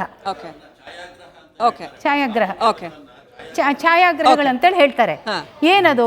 north node of moon and south node of moon, infrared and ultraviolet rays. ಅದು ಇದೇನು ಪ್ರೂವ್ ಆಗ್ಬೇಕಷ್ಟೇ. I am still studying, I am not claiming everything is thus. So ಇಲ್ಲಿ ಬಂದಾಗ ಚಂದ್ರ ಜಲತತ್ವ ಅಂತ ಹೇಳ್ತಾರೆ, ಬುಧ ಬಂದಾಗ ಪೃಥ್ವಿ ತತ್ವ ಅಂತ ಹೇಳ್ತಾರೆ. ಸೊ ಬುಧನ ರಾಶಿ ಕನ್ಯಾ ರಾಶಿ, ಮಿಥುನ ರಾಶಿ ಅಂತ ಹೇಳ್ತಾರೆ. ಅವರಿಗೆ ನೋಡಿ Budha is Prithvi. See like that. Even ಸಂಗೀತ ಚಿಕಿತ್ಸೆಯಲ್ಲಿ ಸಾಮವೇದದಲ್ಲಿ ಬುಧ ಅಂದ್ರೆ ಷಡ್ಜ ಪ್ರಧಾನ ರಾಗ. ಈಗ ನೀವು ಕುಜನಿಗೆ ಬಂದ್ರೆ ರೀ ರೇ, ಇದು ಕೇಳಿ, ಇದು ಮಧ್ಯಾಗ್ನಿ ಅಂತ ಹೇಳ್ತಾರೆ. ಈ ಒಂದೊಂದು ಸ್ವರಕ್ಕೂ ಅದರದೇ ಆದ ತರಂಗಾಂತರ ಅಂದ್ರೆ ಫ್ರೀಕ್ವೆನ್ಸಿ ಅಂಡ್ ರೆಸನೇಟಿವ್ ಎನರ್ಜಿ ಇದೆ, ಅನುರಣವ ಅಂತ ಹೇಳಿ. ಹೀಗೆ ಕೆಲವು ಗ್ರಹಣ ಪ್ರಕ್ರಿಯೆಗಳಲ್ಲಿ ಆ ಒಂದು ಪ್ರಕ್ರಿಯೆ ಆದಾಗ, ಈ ಪ್ರಕೃತಿಯಲ್ಲಿ ಆದಾಗ ಅಲ್ಲಿ ಹೊರಹೊಮ್ಮುವ ಒಂದು ಶಕ್ತಿಯ ಸಂಚಯನ ಇನ್ ದ ಫಾರ್ಮ್ ಆಫ್ ಅನುರಣವ, ಪಂಚಮಹಾಭೂತಗಳಿಂದ ಮಾಡಿದ ಮನುಷ್ಯನ ವ್ಯವಸ್ಥೆ ಪ್ರಕೃತಿಯ ಮೇಲೆ ಸೂಕ್ಷ್ಮಾತಿ ಸೂಕ್ಷ್ಮ ರೂಪದಲ್ಲಿ ನಮಗೇನೂ ಗೊತ್ತಿಲ್ಲ. ಈವನ್ ಪಾಪ ವಿಜ್ಞಾನಿಗಳು ಅವರ ಫ್ಯಾಕ್ಟ್ ಬೇಸ್ಡ್ ಅನ್ನ they are studying and submitting. ಹಾಗೆಯೇ ಇರಬಹುದೇನೋ. ಸೊ ನನ್ನ ಅನುಭವದಲ್ಲಿ ಸಮಗ್ರವಾಗಿ ಸಾಧಕ ಬಂಧುಗಳಿಗೆ ನಾನು ಕೌನ್ಸಿಲ್ ಮಾಡಬೇಕಾದ್ರೆ ಇದರ ಅನುಭವ ನನಗಾಗಿದೆ. ಇದನ್ನ ನಾವು ಫ್ಯಾಕ್ಟ್ ಬೇಸ್ಡ್ ಸಂಶೋಧನೆ ಅಂತ ಕರಿತೇವೆ. ಈಗ ಅಮೆರಿಕಾದವರು ಸಹ ಆಕ್ಷನ್ ರಿಸರ್ಚ್ ಅಂತ ಹೇಳಿ ಫ್ರಮ್ 40 years ಅದನ್ನ ವರ್ಕ್ ಮಾಡ್ತಾ ಇದ್ದಾರೆ. I was a scientist with that CIDA project. I worked upon action research. ನಾನು ಇಂಡಿಯನ್, ಈ ಒಂದು ಭಾರತೀಯ ಮೂಲದ ಕೃಷಿಯ ಮಹಿಳೆಯರ ಮೇಲೆ ಇದರ ಮೇಲೆ ಸಂಶೋಧನೆಯಲ್ಲಿ ನಾನು ತೊಡಗಿಸಿಕೊಂಡಿದ್ದೆ. C like that. ಇಲ್ಲಿ ನಾನು ಈ ಒಂದು ಸಮಗ್ರ ರೀತಿಯಲ್ಲಿ ಯಾವುದಿದೆ, ಎಲ್ಲಿ ಸರಿಯಾದ್ದಿದೆ, ಎಲ್ಲಿ ಆಚೆ ಈಚೆ ಆಗಿದೆ ಅನ್ನುವಂಥದ್ದನ್ನ ನೋಡಬೇಕು. ಈ ಪ್ರಶ್ನೆನೂ ನಾನು ಗುರುಪ್ರಸಾದ್ ಅವರಿಗೆ ತಗೊಂಡು ಹೋಗ್ಬೇಕು. ಯಾಕಂತಂದ್ರೆ ಈ ಥರ ನಾವು ವೈದ್ಯಕೀಯ ವಿಜ್ಞಾನವನ್ನಾಗಲಿ, ಸಂಗೀತ ಶಾಸ್ತ್ರವನ್ನಾಗಲಿ, ಜ್ಯೋತಿಷ್ಯವನ್ನಾಗಲಿ, ವಿಜ್ಞಾನವನ್ನಾಗಲಿ ಸ್ಟಡಿ ಮಾಡೋಕ್ಕೆ ಬರುತ್ತೆ. ಕಾಂಪ್ರಹೆನ್ಸಿವ್ ಸ್ಟಡಿ ಅಂತ ಏನು ಹೇಳ್ತೀವಲ್ಲ, ಆ ಕೋರಿಲೇಷನ್ ಏನಿದೆಯಲ್ಲ ಅದನ್ನ ನಾವು ಅರ್ಥ ಮಾಡ್ಕೊಂಡು ಮುಂದೆ ಹೋಗೋದಕ್ಕೆ ಸಾಧ್ಯನಾ, ಅಥವಾ ಒಂದು ಇಡೀ ಪರಂಪರೆಯನ್ನು ಒಂದು 3,000, 4,000, 5,000, ನಂಗೆ ಗೊತ್ತಿಲ್ಲ, 10,000-15,000 ಅಂತ ಕೂಡ ಹೇಳ್ತಾರೆ, ವರ್ಷಗಳ ನಾಗರಿಕತೆಯ ಅನುಭವವನ್ನೇ ಧಿಕ್ಕರಿಸಿ ಕಳೆದ 150 ವರ್ಷ ಮಾತ್ರ ಸರಿ ಅಂತ ಹೇಳ್ತೀವ? So lots of perspectives. ನಾನು ಅವ್ರಿಗೆ ಹೋಗೋದಕ್ಕಿಂತ ಮುಂಚೆ ನಮ್ಮ ಜೊತೆ ಸಾಕಷ್ಟು ಜನ ಆಡಿಯನ್ಸ್ ಇದ್ದಾರೆ. ನನ್ಗೆ ಗೊತ್ತು ನೀವುಗಳು ಕೂಡ ಬಹಳ ಕುತೂಹಲದಿಂದ ಕಾಯ್ತಾ ಇದ್ದೀರಾ, ಜಿಜ್ಞಾಸೆ ನಿಮ್ಮಲ್ಲೂ ಸಾಕಷ್ಟಿದೆ. ಆಲ್ರೈಟ್, ನಾನು ಆಡಿಯನ್ಸ್ಗೆ ಹೋಗ್ತೀನಿ, ಅವ್ರಿಗೆ ಏನೇನು ಪ್ರಶ್ನೆ ಕೇಳ್ತಾರೆ ಅದನ್ನ ತಗೊಂಡು ಆಮೇಲೆ ಮತ್ತೆ ವಾಪಸ್ ಈ ವೇದಿಕೆಗೆ ಬರುವಂಥ ಕೆಲಸ ಮಾಡೋಣ. ವೀಣಾ ಪ್ರಸಾದ್, ಸೋಲಾರ್ ಸಿಸ್ಟಮಲ್ಲಿ 108 ನಮಸ್ಕಾರ ಮಾಡಬೇಕು, ಯಾಗ ಮಾಡಬೇಕು, ಶ್ಲೋಕ ಮಾಡಬೇಕು, ಜಪ ಮಾಡಬೇಕು, ಅದನ್ನು ಮಾಡಬೇಕು ಅಂತ ಏನಕ್ಕೆ ಹೇಳ್ತಾರೆ? 108 ಯಾಕೆ 70 ಮಾಡಬಾರ್ದು, 15 ಮಾಡಬಾರ್ದು, 80 ಮಾಡಬಾರ್ದು, ಯಾಕೆ 108 ಮಾಡಬೇಕು ಅಂತ ಒಂದು ನಮ್ಮ ಕ್ವಶನ್ನು. ಬಹುಮುಖ್ಯವಾಗಿ ಕಶ್ಯಪ ಸರ್ ಅವರು ಒಂದು ವಿಷಯನ ಪ್ರಸ್ತಾಪ ಮಾಡ್ತಾಯಿದ್ರು. ಅಂದರೆ ವಿಜ್ಞಾನನ ಎಂದು ಮೆಟೀರಿಯಲಿಸಮ್ ಅಂತೇಳಿ ಡೈಲೆಕ್ಟ್ರಿಕಲ್ ಸಿಸ್ಟಮ್ಗೆ ಅವರು ಅದನ್ನು ಕಂಪೇರ್ ಮಾಡಿ ಮಾತನಾಡಬೇಕಾದಾಗ ಅಲ್ಲಿ ಬಹುಮುಖ್ಯವಾಗಿ ವಿಜ್ಞಾನನ ಅದರ ಪಾಡಿಗೆ ಅದು ಆಗೋದಕ್ಕೆ ಬಿಡಬೇಕು ಅನ್ನುವಂಥದ್ದು ಒಂದು ಕಡೆಗೆ. ಆದರೆ ಅದು ಸತ್ಯ, ಬಿಡಬೇಕು ಅನ್ನೋದು ಸತ್ಯ. ಆದರೆ ಅದನ್ನೇ ಈ ಜ್ಯೋತಿಷ್ಯ ಶಾಸ್ತ್ರಜ್ಞರು ಅಂತ ಹೇಳ್ಕೊಂಡು ಜನರಿಗೆ ಬೇರೆ ರೀತಿಯಲ್ಲಿ ಅದನ್ನು ಮಿಸ್ಲೀಡ್ ಮಾಡೋದಕ್ಕೆ ನೋಡ್ತಾ ಇದ್ದಾರೆ. ಅದನ್ನು ಭಯ ಹುಟ್ಟಿಸುವಂಥ ಕೆಲಸ ನಡೀತಾ ಇದೆ. ಇದರಿಂದ ನಾವು ವಿಜ್ಞಾನನ ನಂಬಬೇಕು. ಏನೇನು ಮಾಡ್ತಾರೆ ಅಂತಂದರೆ, ಇವಾಗ ನೋಡಿ, ಫಾರ್ ಎಕ್ಸಾಂಪಲ್ ಬಹುತೇಕ ಸಂದರ್ಭಗಳಲ್ಲಿ ನೀರಿನ ಮೇಲೆ ಛಾಯೆ ಬೀಳ್ತದೆ, ಮತ್ತು ಆಮೇಲೆ ಅದು ಕಾಸ್ಮೆಟಿಕ್ ಪವರ್ ಆ ಸಂದರ್ಭದಲ್ಲಿ ಕೆಲಸ ಮಾಡಲಿಕ್ಕೆ ಇರೋದಿಲ್ಲ ಅಷ್ಟೇ. ಅದು ಯಾಕಂದರೆ ಸೂರ್ಯನ ಬೆಳಕು ಬೀಳಬೇಕು ಅನ್ನೋ ಒಂದು ಸಂದರ್ಭದಲ್ಲಿ ಬೇರೆ ಗ್ರಹ ಬಂದಾಗ ಅದು ಬೀಳದೇ ಇರ್ಬೋದು. ಅದು ಕಾಸ್ಮೆಟಿಕ್ ಎನರ್ಜಿ ಕೆಲಸ ಮಾಡದೇ ಇದ್ದಾಗ ಅದು ಬೇರೆ ಬೇರೆ ಥರದ ಅಂದರೆ ಒಂದು ರಾಸಾಯನಿಕ ಇನ್ನೊಂದು ರಾಸಾಯನಿಕ ಜೊತೆಗೆ ಜ್ಯೋತಿಷಿಗಳು ಅಂದರೆ ಸುಳ್ಳು ಹೇಳುವಂಥದ್ದು ಕೂಡ ಆಗಿದೆ. ಇದು ಇಲ್ಲ, ಗ್ರಹಣ ಹಿಡಿಯೋದ್ರಿಂದ ಮನುಷ್ಯನ ದೇಹದ ಮೇಲೆ ಪರಿಣಾಮ ಬೀರ್ತದೆ, ಒಂದು ಗರ್ಭಿಣಿ ಹೆಣ್ಣಿನ ಮೇಲೆ ಪರಿಣಾಮ ಬೀರ್ತದೆ, ಹೊಟ್ಟೆ ಒಳಗಡೆ ಮಗುನ ಮೇಲೆ ಪರಿಣಾಮ ಬೀರ್ತದೆ, ನೀರಿನ ಮೇಲೆ ಪರಿಣಾಮ ಬೀರ್ತದೆ, ಅದನ್ನು ನಾವು ನೀರು ಚೆಲ್ಲಬೇಕು, ಆ ಗರಿಕೆಯಿಂದ ಏನು ಮಾಡಬೇಕು ಅನ್ನೋವಂಥದ್ದನ್ನು ಜನರಿಗೆ ಅಂದರೆ ಭಾವನಾತ್ಮಕವಾಗಿ ಅದನ್ನು ಎಮೋಷ್ನಲ್ ಟಚ್ ಮಾಡಿ ಅದನ್ನು ಹೇಳುವಂಥದ್ದು ಸರಿಯಾದಂಥ ಕ್ರಮ ಅಲ್ಲ. ವಿಜ್ಞಾನವನ್ನು ನಾವು ಒಪ್ಪಬೇಕಾಗುತ್ತೆ. ಓಕೆ, ಇನ್ನು ಒಂದು ಪ್ರಶ್ನೆ ಈ ಕಡೆಯಿಂದ. ವಿಜ್ಞಾನಿಗಳಿದ್ದಾರೆ, ವಿಜ್ಞಾನಿಗಳಿಗೂ ಪ್ರಶ್ನೆ ಇದೆಯಾ ಸರ್? ನಾನು ಒಂದು ವಿಚಾರ ಹೇಳ್ತೀನಿ. ಇವಾಗ ಬರೀ ವಿಶ್ವಕರ್ಮ ಪಂಚಾಂಗ 100 ರೂಪಾಯಿ ಕೊಟ್ಟು ನಾವು ತೊಗೊಂಡ್ರೆ ಇಡೀ ವರ್ಷ 9 ಕಾಲದಿದೆ. ಶತಾಬ್ದಿ ಅನ್ನೋದು ಒಂದು ಪಂಚಾಂಗ ಇದೆ. ಇದು ತೊಗೊಂಡ್ರೆ 100 ವರ್ಷದ ಪ್ರೆಸೆಂಟ್ ಪಂಚಾಂಗ ಏನು ಬೇಕೆಲ್ಲ ನಮ್ಮ ತಾತ ಮುತ್ತಾದಿರು ವಿಶ್ವಕರ್ಮ ಋಷಿ ಮುನಿಯವರೆಲ್ಲ ಬರೆದಿಟ್ಟು ಹೋಗ್ಬಿಟ್ಟಿದ್ದಾರೆ. ನಿಮ್ಮಲ್ಲಿ ಬರೀ ವಾದ ಮಾಡ್ತಾಯಿರೋ ವಿನಃ ಆ ಥರದ್ದು ಈ ಎಜುಕೇಟೆಡ್ ಯಾರಿದ್ರೆ ಅವ್ರಿಗೆ ಇಷ್ಟು ವರ್ಷದ ಈ ಥರದ್ದು ಒಂದು ಸಂಶೋಧನೆ ನಮ್ದಾಗಿದೆ, ತಗೋಪ್ಪ ಮಾಡಪ್ಪ ಅನ್ನೋಕ್ಕಂಥದ್ದು ಏನು ಗೊತ್ತಾಗ್ತಾ ಇಲ್ಲ. ಬರೀ ವಿಚಾರದಲ್ಲಿ ಬರ್ತಾಯಿದೆ ವಿನಃ ಆ ಥರ ನಮ್ಮ ವೈಯಕ್ತಿಕವಾಗಿ ಏನೋ ಒಂದು ಪಠ್ಯ ಪುಸ್ತಕ ಕ್ರಮದಲ್ಲಾಗಲಿ ಮತ್ತೊಂದಾಗಲಿ ನಮಗೇನು ಸಿಗ್ತಾ ಇಲ್ಲ. ಇದು ಏನಕ್ಕೋಸ್ಕರ ಸಿಗ್ತಾ ಇಲ್ಲ? ಇದು ತಾವು ಮುಂದಿನ ದಿವಸದಲ್ಲಿ ನಮ್ಮಂಥವ್ರಿಗೆ ಯಾವ ಥರ ನೀವು ವಿಚಾರ ಮಂಡಿಸ್ಬೋದು ಅನ್ನೋಕ್ಕಂಥದ್ದು ನಮ್ಮ ವಿಚಾರ ಮೇಡಮ್. ವಂಡರ್ಫುಲ್ ಆದಂತ ಪ್ರಶ್ನೆ. ಇದನ್ನ ಬಸವರಾಜ್ ಅವ್ರು ಕೇಳಿದ್ರು, ವರದಿ ಇದೆಯಾ, ಅಧ್ಯಯನ ಇದೆಯಾ, ಅಥವಾ ನಿಮ್ಗೆ ಏನಾದ್ರು ನೀವು ಹೇಳೋದಕ್ಕೆ ಬೇಸ್ ಇದೆಯಾ ಅಂತ. ಅದಕ್ಕೂ ಕೂಡ ಇದು ಪ್ರಶ್ನೆ ಆಗುತ್ತೆ. ಆ ಮೊದಲನೇ ಪ್ರಶ್ನೆ 108 ಯಾಕೆ ಮಾಡ್ಬೇಕು ಅಂತ ಕ್ವಿಕ್ಲಿ ಕ್ರಿಸ್ಪ್ ಆಗಿ ಆನ್ಸರ್ ನೋಡಿ. 3 ಪ್ರಶ್ನೆಗಳು ಇಂಟರ್ಲಿಂಕ್ಡ್. ಸಿ ಅವ್ರು ಹೇಳಿದ್ರು ಪಂಚಾಂಗನ ಸುಮಾರು 100 ವರ್ಷಗಳ ಪಂಚಾಂಗ ಬರ್ತದೆ. ದಿಸ್ ಇಸ್ ಬೇಸ್ಡ್ ಆನ್ ಲ್ಯಾಟ್ರೋ ಮ್ಯಾಥಮ್ಯಾಟಿಕ್ಸ್. ಇದಕ್ಕೆ ನಾವು ಸಂಸ್ಕೃತದೊಳಗೆ ದೃಗ್ಗಣಿತ ಅಂತ ಹೇಳಿ ಕರಿತೇವೆ. ಆ ಒಂದು ಕ್ಯಾಲ್ಕುಲೇಷನ್ಸ್ ಅಲ್ಲಿ ಆಸ್ಟ್ರಾನಮಿಕಲ್ ಕ್ಯಾಲ್ಕುಲೇಷನ್ಸ್ನ ಬಿಂಬಿಸಿದ್ದಾರೆ. ಈಗ ನಮ್ಮ ಇದೇ ಟೈಮಿಗೆ ಚಂದ್ರ, ಭೂಮಿ, ಸೂರ್ಯ ಒಂದೇ ಲೈನಲ್ಲಿ ಬರ್ತಾನೆ ಅಂದರೆ ಅಲ್ಲಿ ಉಂಟಲ್ಲ ಪಂಚಾಂಗದಲ್ಲಿ. ಸೊ ಅದನ್ನು ಖಂಡಿತ ನೀವು ಹೇಳಿದಂಗೆ ಬಹಳ ಚಂದದ ಒಂದು ಇಂಟರ್ಪ್ರಿಟೇಷನ್, ಅವರ ಒಂದು ಕ್ವಶನ್. ಇದನ್ನು ಸರಳೀಕರಣಗೊಳಿಸಿ ವೈಜ್ಞಾನಿಕ ಮೂಲದಲ್ಲಿ ಮನನ ಮಾಡುವಂಥದ್ದು. ಸೊ ಆದ ಕಾರಣ ಪಂಚಾಂಗ ಕರ್ತೃಗಳಿದ್ದಾರೆ. See Kashyap ji is an astrologer. See, I am learning and see, I am working upon the scientific aspects of Vedas, astrology and all that. See, ಆದ ಕಾರಣ ಈ ಒಂದು ದೃಗ್ಗಣಿತ ಮೂಲದ ವಿಜ್ಞಾನ ಅತ್ಯಮೋಘ. ಅದನ್ನು ಖಂಡಿತ ಸಂಸ್ಕೃತ ಯೂನಿವರ್ಸಿಟಿಗಳಲ್ಲಿ ಅದೆಲ್ಲ ಅಭ್ಯಾಸ ಪರಿಕ್ರಮ ಉಂಟು. ಹಾಗೆಯೇ ಶಾಸ್ತ್ರ ಯೂನಿವರ್ಸಿಟಿ ಅಂತ ಹೇಳಿ ತಂಜಾವೂರಲ್ಲಿದೆ, ತಮಿಳ್ನಾಡಲ್ಲಿ. ಈಗ ನೋಡಿ, ಅವರೀಗ ಇದರ ಮೇಲೆ ಸಂಶೋಧನೆ ಮಾಡ್ತಾ ಇದ್ದಾರೆ. ಸಿ ಈಗ ನಾವು ಗ್ರಹಣ ಆದಾಗ ಕೆಲವು ಪದಾರ್ಥಗಳ ಮೇಲೆ ದರ್ಬೆ ಹಾಕ್ತೇವೆ. ದರ್ಬೆ ಬಿಟ್ಟು ಬೇರೆ ಹುಲ್ಲು ಯಾಕೆ ಹಾಕೋದಿಲ್ಲ? ಸಿ ಅಲ್ಲಿ ಅದಕ್ಕೆ ಅದರ ಒಂದು ಟಿಪ್ಸಲ್ಲಿ, ಅದರ ಒಂದು ಮೊನಚಾದ ತುದಿಯಲ್ಲಿ ನ್ಯಾನೋ ಸ್ಟ್ರಕ್ಚರ್ಸ್ ಇರುತ್ತೆ ಅಂತ ದೇ ಹ್ಯಾವ್ ಪ್ರೂವ್ಡ್ ಇಟ್. ಅದನ್ನು ಈ ಕಾಸ್ಮಿಕಲಿ ಈಗ ಆ ಬಂಧುಗಳು, ಆ ಭ್ರಾತೃ ಒಬ್ಬರು ಹೇಳಿದರು, ಸಿ ಆ ಒಂದು ತರಂಗಾಂತರಗಳು, ಅನುರಣನಗಳು ಋಣಾತ್ಮಕವಾದ ಒಂದು ಫ್ಲೋ ಇದ್ದರೆ ಆ ದರ್ಬೆಯ ನ್ಯಾನೋ ಸ್ಟ್ರಕ್ಚರ್ಸ್ಗೆ ಅದನ್ನು ಹಿಡಿಯುವಂಥ ಶಕ್ತಿ ಇದೆ ಅಂತ ಹೇಳಿ ಶಾಸ್ತ್ರ ಯೂನಿವರ್ಸಿಟಿ ತಂಜಾವೂರಲ್ಲಿ ಸಂಶೋಧನೆ ಆಗಿದೆ. Very interesting. ಒಂದು ಅಟ್ ದ ಸೇಮ್ ಟೈಮ್ ನಮ್ಮ ಇಸ್ರೋ ಇರಬಹುದು, ನಾಸಾ ಇರಬಹುದು, ಮತ್ತೆ ಈ ಪ್ಲಾನಿಟೋರಿಯಂ ಇವರೆಲ್ಲ, ಅದರಲ್ಲಿ ಅವರು ಮಾಡುವಂಥ ಈವನ್ ಸಂಶೋಧನೆಯೂ ಸಹ ಅದು ಫ್ಯಾಕ್ಟ್ ಬೇಸ್ಡ್ ಇದೆ. ಈಗ ನೋಡಿ, ಚಂದ್ರನ ಮೇಲೆ ನಾವು ಉಪಗ್ರಹ ಕಳಿಸಿದ ಮೇಲೆ ಅಲ್ಲಿ ಎಕ್ಸ್ಟ್ರೀಮ್ ಟೆಂಪರೇಚರ್ ಇದೆ, ಒಂದು ಲೋಯೆಸ್ಟ್ ಅಂಡ್ ಆಲ್ಸೋ ಹೈಯೆಸ್ಟ್ ಇನ್ನೊಂದು ಮುಖದ ಮೇಲೆ. ನಮ್ಮ ಜ್ಯೋತಿಷ್ಯದಲ್ಲಿ ಏನು ಹೇಳ್ತಾರೆ, ಕಟಕ ರಾಶಿಯವರಿಗೆ, ಪರ್ಟಿಕ್ಯುಲರ್ಲಿ ಆಶ್ಲೇಷ ನಕ್ಷತ್ರದವರಿಗೆ, ಪುಷ್ಯ ನಕ್ಷತ್ರದವರಿಗೆ, they have extreme nature, they are very cool, otherwise they are very anger. ಅಂದ್ರೆ ಈಗ ನೋಡಿ, ಈಗ ಮ್ಯಾಟರ್ ಅಂತ ಹೇಳಿದ್ರು, ಮ್ಯಾಟರ್ ಈಸ್ ಎಂಡೋರ್ಫಿನ್, ಭಾವನೆ ಸೆರೋಟೋನಿನ್, ನಮ್ಮ ವ್ಯವಸ್ಥೆ ಪಂಚಮಹಾಭೂತಗಳಿಂದ ಮಾಡಿದ ವ್ಯವಸ್ಥೆ, ಭಾವನೆ ಮ್ಯಾಟರ್ಗೂ ಲಿಂಕ್ ಇದೆ. ಈಗ ಭಾವನೆ ಅಂದರೆ ಸೆರೋಟೋನಿನ್, ಅದು ನಮ್ಮ ಸೌಂದರ್ಯ, ದೇಹಕ್ಕೆ ಸೌಂದರ್ಯ ಕೊಡುವಂಥದ್ದು, ಮಾತಿನ ಕಲೆ ಕೊಡುವಂಥ ಒಂದು ಅಂಶ ಇದ್ರೆ ನಮ್ಮ ದೇಹದಲ್ಲಿ ಅಗ್ನಿ ವೃದ್ಧಿ ಆಗ್ತದೆ, ಆಯುಷ್ ವೃದ್ಧಿ ಆಗ್ತದೆ. ಇದು ಶುಕ್ರ ಗ್ರಹದಿಂದ ಹೇಳಿದ್ದಾರೆ. ಯಾವ್ದೋ ಹಿಂಗೆ ತುಂಡು ತುಂಡು ಮಾಡಿ ಇದು ವಿಜ್ಞಾನ 108 ಜಪ ಅಂತ ಬರ್ತೀನಿ. ಮೇಡಮ್ ಗುರುಪ್ರಸಾದ್ ಅವರೇ, ಪ್ರಶ್ನೆ ಇದ್ದದ್ದು ಅವ್ರು ಬಹಳ ಅದ್ಭುತವಾದ ಪ್ರಶ್ನೆ ಕೇಳಿದ್ರು. ಅವ್ರ ಪ್ರಶ್ನೆನ ಬಸವರಾಜ್ ಅವರು ಉತ್ತರಿಸಬಹುದು ಅಂತ ಅನ್ಸುತ್ತೆ, ಯಾಕಂದ್ರೆ ಪಂಚಾಂಗಗಳ ಬಗ್ಗೆ ಕೇಳಿದ್ರು. ನನಗೆ ನೋಡಿ, ನಾನು ಗುರುಪ್ರಸಾದ್ ಅವ್ರಿಗೂ ಒಂದು ಗಹನವಾದಂತ ಒಂದು ಪರ್ಸ್ಪೆಕ್ಟಿವ್ ಇದೆ. ಮೇಡಮ್ ಏನು ಹೇಳ್ತಾ ಇದ್ರು ಅಂತಂದ್ರೆ, ಅವರು ಶಾಸ್ತ್ರ ಯೂನಿವರ್ಸಿಟಿ ಏನ್ ಪ್ರೂವ್ ಮಾಡಿದೆ ಅನ್ನೋದನ್ನ ಹೇಳ್ತಾ ಇದ್ರು. ಈ ಒಂದು ಇನ್ಕ್ಲೂಸಿವ್ನೆಸ್ ಇದೆಯಲ್ಲ, ಅವ್ರು ಹೇಳಿರೋದ್ರಲ್ಲೂ ಏನೋ ಇರ್ಬೋದು, ಲೆಟ್ಸ್ ಲುಕ್ ಎಟ್ ಇಟ್ ಅನ್ನೋ ಅಂತ ಒಂದು ಭಾವನೆ ಇದೆಯಲ್ಲ, ಅದು ಇವತ್ತಿನ ವೈಜ್ಞಾನಿಕ ಮನೋಭಾವ ಉಳ್ಳವರಲ್ಲಿ ಅಥವಾ ವಿಜ್ಞಾನಿಗಳಲ್ಲಿ ಕಾಣಿಸೋದಿಲ್ಲ. ಯಾಕೆ? ಚಂದ್ರಯಾನಕ್ಕೂ ಮೊದಲು ನೀವು ದೇವಸ್ಥಾನಕ್ಕೂ ಪೂಜೆ ಕಾಣಿಸೋದಿಲ್ಲ ಅಂತ ಹೇಳಬೇಡಿ. ಇವಾಗ ನಾನು ನೋಡಿ, ಇವಾಗ ಅವ್ರು ಹೇಳಿದ್ರು, ಇವಾಗ ಬಹಳ ಚೆನ್ನಾಗಿ ಹೇಳಿದ್ರು, ಇದು ಯಾವ್ದು ಹೆಚ್ಚು ಯಾವ್ದು ಕಮ್ಮಿ ಅನ್ನೋದು ಇದ್ಬೇಡ ಅಂತ. ನನ್ನ ದೃಷ್ಟಿಕೋನ, ನನ್ನ ಫೋಕಸ್ಸು, ನಾನು ಒಂದು ವಿಷಯದಲ್ಲಿ ನಾನು ಮಾಡ್ತಾ ಇದ್ದೀನಿ, ಅವರು ಒಂದು ವಿಷಯದಲ್ಲಿ ಮಾಡ್ತಾ ಇದ್ದಾರೆ. ನಾನು ಸರಿ ತಪ್ಪು ಅಂತ ಹೇಳೋದಿಲ್ಲ. ನಾನು ಹೇಳಿದ್ದೇನು ಅಂದರೆ, ವೈಜ್ಞಾನಿಕ ದೃಷ್ಟಿಕೋನದಿಂದ ನಾನು ನೋಡ್ತೀನಿ ಅಂತ ಹೇಳಿದ್ನೇ ಹೊರತು ಬೇರೆ ಏನು ನಾನು ಹೇಳ್ತಾ ಇಲ್ಲ. ಆದರೆ ಇವಾಗ ನೋಡಿ, ನ್ಯೂಟನ್ ಅಂತ ಹೇಳ್ತೀವಿ ನಾವು.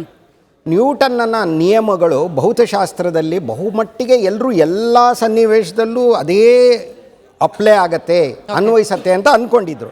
ಆದರೆ ಐನ್ಸ್ಟೈನ್ ನೋಡಿ, ಅದೇ ವಿಚಾರಕ್ಕೆ ಬಂದು ಯಾವುದೋ ವಿಶೇಷ ಸಂದರ್ಭಗಳಲ್ಲಿ ಅದು ಆ ರೀತಿ ಇರಲ್ಲ, ಸ್ವಲ್ಪ ಬದಲಾಗಿರುತ್ತೆ. ಆದರೆ ಅಲ್ಲಲ್ಲ, ನಾನು ಯಾಕೆ ಹೇಳ್ತಾ ಇದ್ದೀನಿ ಅಂದರೆ, ವಿಜ್ಞಾನ ಒಪ್ಕೊಳ್ಳಲ್ಲ ಅಂತಲ್ಲ, ಒಪ್ಕೊಳ್ಳುತ್ತೆ, ಖಂಡಿತ ಒಪ್ಕೊಳ್ಳುತ್ತೆ. But I have an objection sir, I have a very strong objection. ವಿಜ್ಞಾನ, ನೀವು ನ್ಯೂಟನ್ನ ಒಪ್ಕೋತೀರಾ, ನೀವು ಐನ್ಸ್ಟೈನ್ ಒಪ್ಕೋತೀರಾ, ಪರಾಶರನ್ನ ಅಷ್ಟೇ ಈಕ್ವಲ್ ಆಗಿ ಒಪ್ಕೋತೀರಾ, ಅಷ್ಟೇ ಈಕ್ವಲ್ ಆಗಿ ವ್ಯಾಲ್ಯೂ ಮಾಡ್ತೀರಾ, ಅವರ ಸಂಹಿತೆಗಳ ಮೇಲೆ ಅಷ್ಟೇ ಈಕ್ವಲ್ ಆಗಿ ಸಂಶೋಧನೆ ಮಾಡ್ತೀರಾ? ಯಾಕೆ ಮಾಡಲ್ಲ ಅಂತ ಹೇಳಬೇಡಿ. ಮಾಡಲ್ಲ ಅನ್ನೋದಿಲ್ಲ, ಅದಕ್ಕೆ ಸರಿಯಾದ ಆರ್ಗ್ಯುಮೆಂಟ್ ಅನ್ನೋದು, ವಿವರಣೆ ಇದ್ರೆ ಖಂಡಿತ ವಿಜ್ಞಾನಿಗಳು ಒಪ್ಕೊಳ್ಳೇಬೇಕು ಆ ಥರ ಇದ್ರೆ. ಆದರೆ ಒಂದು ನಿಮಿಷ ನಾನು ಹೇಳ್ತೀನಿ, ಯಾಕಂದ್ರೆ ಟೈಮ್ ನನಗೆ ಆಗ್ತಾ ಇದೆ, ಅದಕ್ಕೋಸ್ಕರ ನಿಮ್ಮ ಮಾತಿಗೆ ಒಂದು ಆಡ್ ಮಾಡ್ಬಿಡ್ತೀನಿ. ಅದು ಆಕ್ಷೇಪಣೆ ಮಾಡೋ ವಿಷಯನೇ ಅಲ್ಲ ಅಂತ ನಾನು ಆಗ್ಲೇ ಹೇಳಿದ್ದೀನಿ. ಯಾಕಂದ್ರೆ ಅದು it is a different subject. ಧರ್ಮಶಾಸ್ತ್ರಗಳು ಅನ್ನೋದು ಡಿಫ್ರೆಂಟ್ ಸಬ್ಜೆಕ್ಟ್. ಎರಡೂ ವಿಜ್ಞಾನವನ್ನು ಅಡ್ರೆಸ್ ಮಾಡ್ತದೆ ಹೊರತುವೆ ಒಂದಕ್ಕೊಂದಕ್ಕೆ ಪೂರಕವಾಗಿರ್ತಕ್ಕಂಥ ವಿಷಯಗಳಷ್ಟೇ. ಬಟ್ ಅವರು ನಾವು ಪೂರಕವಾಗಿರ್ತಕ್ಕಂಥದ್ದು ಯಾರು ಕೂಡಿಸಬೇಕು? ಧನ ತಗೊಂಡ್ರೆ ಅವ್ರಿಗೆ ಸಹಾಯ ಆಗೋದಿಲ್ವೇ? ಅದು ಅವ್ರ ಸಬ್ಜೆಕ್ಟ್ ಅಲ್ಲ, ದೃಷ್ಟಿಕೋನದಿಂದ. ಆದ್ರೆ ಏನು ನಮಗೆ ಇರಬಹುದು, ಅವರು ಸರ್ ಏನ್ ಹೇಳ್ತಾ ಇದ್ದಾರೆ, ಡೈರೆಕ್ಟರ್ ಜಿ ಇರಬಹುದು, ಇದ್ರೆ ವಿ ರಿಸೀವ್ ಅಂತ ಹೇಳ್ತಾ ಇದ್ದಾರೆ. Okay, but I have never seen any ಯಾವುದೇ ಸೈಂಟಿಸ್ಟ್ ಪರಾಶರ ಸಂಹಿತೆ ಉಲ್ಲೇಖ ಮಾಡಿದ್ದು ಅಥವಾ ಧರ್ಮಶಾಸ್ತ್ರಗಳಿಗೆ ಒಂದು ಫೆಸಿಲಿಟಿ ಇದೆ. ನಾವು ಆಧುನಿಕ ವಿಜ್ಞಾನವನ್ನು ಸೇರ್ಕೊಳ್ತೇವೆ, ಯಾಕಂದ್ರೆ ವಿಜ್ಞಾನವನ್ನು ನಾವು ಭೇದ ಮಾಡಲ್ಲ. ಆದ್ರೆ ಆಧುನಿಕ ವಿಜ್ಞಾನ ಏನಿದೆ ಅದು ವಿಜ್ಞಾನ ಮಾತ್ರ. ಅವ್ರ ಧರ್ಮಶಾಸ್ತ್ರಗಳಿಗೆ ಅವ್ರ ಸಬ್ಜೆಕ್ಟ್ ಅಲ್ಲ, ಇದು ನಮಗಿರೋ ಫೆಸಿಲಿಟಿ. ಅವ್ರಿಗೆ ಆ ಫೆಸಿಲಿಟಿ ಬಂದಿಲ್ಲ ಅಂದ್ರೆ ಅದು ಸಿಸ್ಟಮ್ ಅಲ್ಲಿ ಅಲ್ಲ. ನೋಡಿ, ಇವಾಗ ಇದ್ರ ಬಗ್ಗೆ ಆರ್ಗ್ಯೂ ಮಾಡೋದಾಗ್ಲಿ, ಇದ್ರ ಬಗ್ಗೆ ವಾಗ್ವಾದ ಮಾಡೋದಾಗ್ಲಿ ಅಲ್ಲ. ನಾನು ಹೇಳೋದೇನು ಅಂದರೆ, ನನ್ನ ದೃಷ್ಟಿಕೋನ ಏನು ಅನ್ನೋದು ಹೇಳಿದೆ. ಇವಾಗ ನೋಡಲ್ ಪಾಯಿಂಟ್, ಇವಾಗ ರಾಹು ಕೇತು, ಇದನ್ನು ಸಾಮಾನ್ಯವಾಗಿ ರಾಹುಗ್ರಸ್ತ ಚಂದ್ರಗ್ರಹಣ ಅಂತ ಹೇಳ್ತೀವಿ. ಯಾಕಂದರೆ ಇದೇನಿಲ್ಲ, ನೋಡ್ಸ್ ಅನ್ನೋದು ಬಹಳ ಸುಲಭ ಅರ್ಥ ಮಾಡ್ಕೊಳ್ಳೋದು. ಭೂಮಿ ಸೂರ್ಯನನ್ನು ಒಂದು ಗ್ರಾಮಫೋನ್ ಪ್ಲೇಟ್ ಥರ ಸಮತಲ ಅಂತ ಕನ್ನಡದಲ್ಲಿ ಹೇಳ್ಬೋದು, ಪ್ಲೇನ್ ಅಂತ ಹೇಳ್ತೀವಿ. ಅದರಲ್ಲಿ ನೋಡಿ, ಈ ಥರ ಪ್ಲೇನ್, ಇದರ ತಟ್ಟೆ ಥರ ಇದೆ, ಇದರಲ್ಲಿ ಸುತ್ತುತ್ತಾ ಇದೆ ಸೂರ್ಯನ. ಚಂದ್ರ ಭೂಮಿಯನ್ನು ಸೂರ್ಯನಲ್ಲ, ಅದನ್ನು ಕೂಡ ಒಂದು ಸಮತಲದಲ್ಲಿ ಸುತ್ತುತ್ತಾ ಇದ್ದಾನೆ. ಆ ಎರಡು ಸಮತಲಗಳು ಒಂದಕ್ಕೆ ಒಂದು 5 ಡಿಗ್ರಿ ಕೋನದಲ್ಲಿ ವಾಲ್ಕೊಂಡಿದೆ. ಆ ಥರ ವಾಲ್ಕೊಂಡಿರಲಿಲ್ಲ ಅಂತ ಇಟ್ಕೊಳ್ಳೋಣ, ಆವಾಗ ಪ್ರತಿ ತಿಂಗಳೂ ಒಂದು ಸೂರ್ಯಗ್ರಹಣ ಚಂದ್ರಗ್ರಹಣ ಆಗ್ತಾ ಇರೋದು. ಆಗಲ್ಲ, ಗ್ರಹಣ ಅನ್ನೋದು ಒಂದು ವಿರಳವಾದ ವಿದ್ಯಮಾನ ಅಂತ ನಾನು ಹೇಳಿದೆ. ಒಂದು ದಕ್ಷಿಣದ ಕಡೆಯಿಂದ ಉತ್ತರದ ಕಡೆ ಚಂದ್ರ ಹೋಗ್ತಾನಲ್ಲ ತನ್ನ ಕಕ್ಷೆನಲ್ಲಿ, ಈ ಭೂಮಿಯ ಕಕ್ಷೆ ಸಮತಲ ಏನಿದೆ, ಚಂದ್ರನ ಕಕ್ಷೆಯ ಸಮತಲ ಏನಿದೆ, ಛೇದಿಸುತ್ತೆ 2 ಬಿಂದುಗಳಲ್ಲಿ. ಅಂದರೆ ಇಟ್ ಇಂಟರ್ಸೆಕ್ಟ್ಸ್ ಅಟ್ 2 ಪಾಯಿಂಟ್ಸ್. ಒಂದಕ್ಕೆ ರಾಹು, ಇನ್ನೊಂದಕ್ಕೆ ಕೇತು ಅಂತ ಹೆಸರಿದೆ. ಅಂದರೆ ನಾವು ಮ್ಯಾಥಮ್ಯಾಟಿಕ್ಸ್ ಪಾಯಿಂಟ್ ಆಫ್ ವ್ಯೂಯಿಂದ, ಓಕೆ, ಫಿಸಿಕ್ಸ್ ಪಾಯಿಂಟ್ ಆಫ್ ವ್ಯೂಯಿಂದ ascending node and descending node ಅಂತ ಕರಿತೀವಿ, ಅಷ್ಟೇ, ಇನ್ನೇನಿಲ್ಲ. ಓಕೆ, ಹಾಗಾಗಿ ಇದು ಇವತ್ತಿನ ನಮ್ಮ ವಿಷಯ ಸಂಬಂಧಪಟ್ಟಿದ್ದು ಗ್ರಹಣಕ್ಕೆ ಸಂಬಂಧಪಟ್ಟಿದ್ದು. ನಾನು ಹೇಳಿದ್ನಲ್ಲ, 15 ಶತಮಾನ ವರಾಹ ಮಿಹಿರ ಆರ್ಯಭಟ, ನಮ್ಮ ಭಾರತದ ಮೊದಲ ಉಪಗ್ರಹಕ್ಕೆ ಆರ್ಯಭಟ ಅಂತಾನೆ ಹೆಸರಿಟ್ಟಿದ್ದು. ಆರ್ಯಭಟ 15 ಶತಮಾನಗಳ ಹಿಂದೆನೇ ಹೇಳ್ದ, ಬೆಳಕು ನೆರಳುಗಳ ಆಟವೇ, ಶ್ಲೋಕದಲ್ಲಿ ಹೇಳಿದ್ದಾನೆ. ಆಟವೇ ಈ ಒಂದು ಎಕ್ಲಿಪ್ಸ್ ಅಥವಾ ಗ್ರಹಣ. ಅದೊಂದೇ ಅಲ್ಲ, ಹಗಲು ರಾತ್ರಿಗಳು ಉಂಟಾಗುವುದು ಭೂಮಿ ತನ್ನ ಅಕ್ಷದ ಸುತ್ತ ಸುತ್ತುವುದರಿಂದ ಅಂತ 15 ಶತಮಾನದಿಂದನೇ ಹೇಳಿ. ಹಾಗಾಗಿ ನಮ್ಮಲ್ಲಿ ವೈಜ್ಞಾನಿಕ ಒಂದು ಟ್ರೆಡಿಷನ್ ಅಂತ ಏನು ಹೇಳ್ತೀವಿ, ನಮ್ಮ ಹಿರಿಮೆ ಇಲ್ಲದೆ ಇಲ್ಲ, ಖಂಡಿತ ಇದು. ಆಮೇಲೆ ಇನ್ನೊಂದು ಕೇಳಿದ್ರಿ ತಾವು, ಯಾವ ರೀತಿ ನಮಗೆ ಹೆಂಗೆ ಗೊತ್ತಿತ್ತು ಇದನ್ನು, ನಾನು ಇದೇ ನಮ್ಮ ಹಿರಿಯರಿಗೆ, ನಮ್ಮ ಪೂರ್ವಜರಿಗೆ ಯಾವ ರೀತಿ ಗೊತ್ತಿತ್ತು ಅಂತ, ಪ್ರಪಂಚದಲ್ಲಿ ಬಹಳ ಖ್ಯಾತಿಯನ್ನು ಪಡೆದಿದ್ದಂತಹ ಒಬ್ಬ ಖಗೋಳ ವಿಜ್ಞಾನಿ ಜಯಂತ್ ನಾರ್ಲಿಕರ್ ಅಂತ ಕೇಳಿರ್ಬೋದು, ಪ್ರೊಫೆಸರ್ ಜಯಂತ್ ನಾರ್ಲಿಕರ್ ಅಂತ. ಅವ್ರನ್ನ ನಾನು ಕೇಳಿದೆ, ಇದು ಸರ್ ನಮ್ಮವ್ರಿಗೆ ಹೆಂಗೆ ಗೊತ್ತಿರ್ಬೋದು ಅಂತ. ಅದಕ್ಕೆ ನನಗಂತೂ ತಿಳಿದಂಗೆ ಪುರಾವೆಗಳು ನನಗೆ ಗೊತ್ತಿಲ್ಲ ಗುರುಪ್ರಸಾದ್ ಅಂತ ಅವರು ಹೇಳಿದ್ರು. ಅಲ್ಲ, ಎಷ್ಟೋ ವಿಚಾರಗಳು ಹಳೆಯದು ಹೊಸದು ಕೆಲವು ಮಟ್ಟಿಗೆ ಹೊಂದ್ಕೋಬೋದು, ಯಾವ ಥರ ಅದಕ್ಕೆ ಯಾಕೆ ಕಾರಣ ಅನ್ನೋದು ತಿಳಿದೇನೋ ಇರ್ಬೋದು. ಆದರೆ ಒಂದು ಮಾತ್ರ ಹೇಳ್ತೀನಿ, ಭಾರತಕ್ಕೆ ಒಂದು ಸಾಂಸ್ಕೃತಿಕ ಹಿರಿಮೆ ಇದೆ ಖಂಡಿತ, ಅದರಲ್ಲಿ ಯಾರು ಏನಿದೆ, ವೈಜ್ಞಾನಿಕ ಹಿರಿಮೆನೂ ಅದೇ ಥರ ಇದೆ, ಒಂದು ಟ್ರೆಡಿಷನ್ ಇದೆ. ಹಾಗಾಗಿ ಅದನ್ನು ನಾವು ಅರ್ಥ ಮಾಡಬೇಕು. ಅದನ್ನೇ ಇವತ್ತು ನಾವು ಆಧುನಿಕ ವಿಜ್ಞಾನದ ದೃಷ್ಟಿಯಿಂದ ಇವತ್ತು ನಾವು ಬೆಳೆಸ್ಕೊಂಡು ಹೋಗ್ತಾ. ಇಲ್ಲಾಂದರೆ ನಾವು ಇವತ್ತು ಚಂದ್ರನ ದಕ್ಷಿಣ ಧ್ರುವ ಪ್ರದೇಶದಲ್ಲಿ, ದಕ್ಷಿಣ ಧ್ರುವದ ಮೇಲೆ ಅಲ್ಲ, ದಯವಿಟ್ಟು ಇದು ಮಾಡ್ಕೊಂಡು, ದಕ್ಷಿಣ ಧ್ರುವ ಪ್ರದೇಶದಲ್ಲಿ ಅತ್ಯಂತ ನಿಖರವಾಗಿ ನಾವು ಲ್ಯಾಂಡ್ ಮಾಡೋದಕ್ಕೆ ಆಗ್ತಾ ಯಾರು ಇದು ಮಾಡಿ ನೋಡಿ.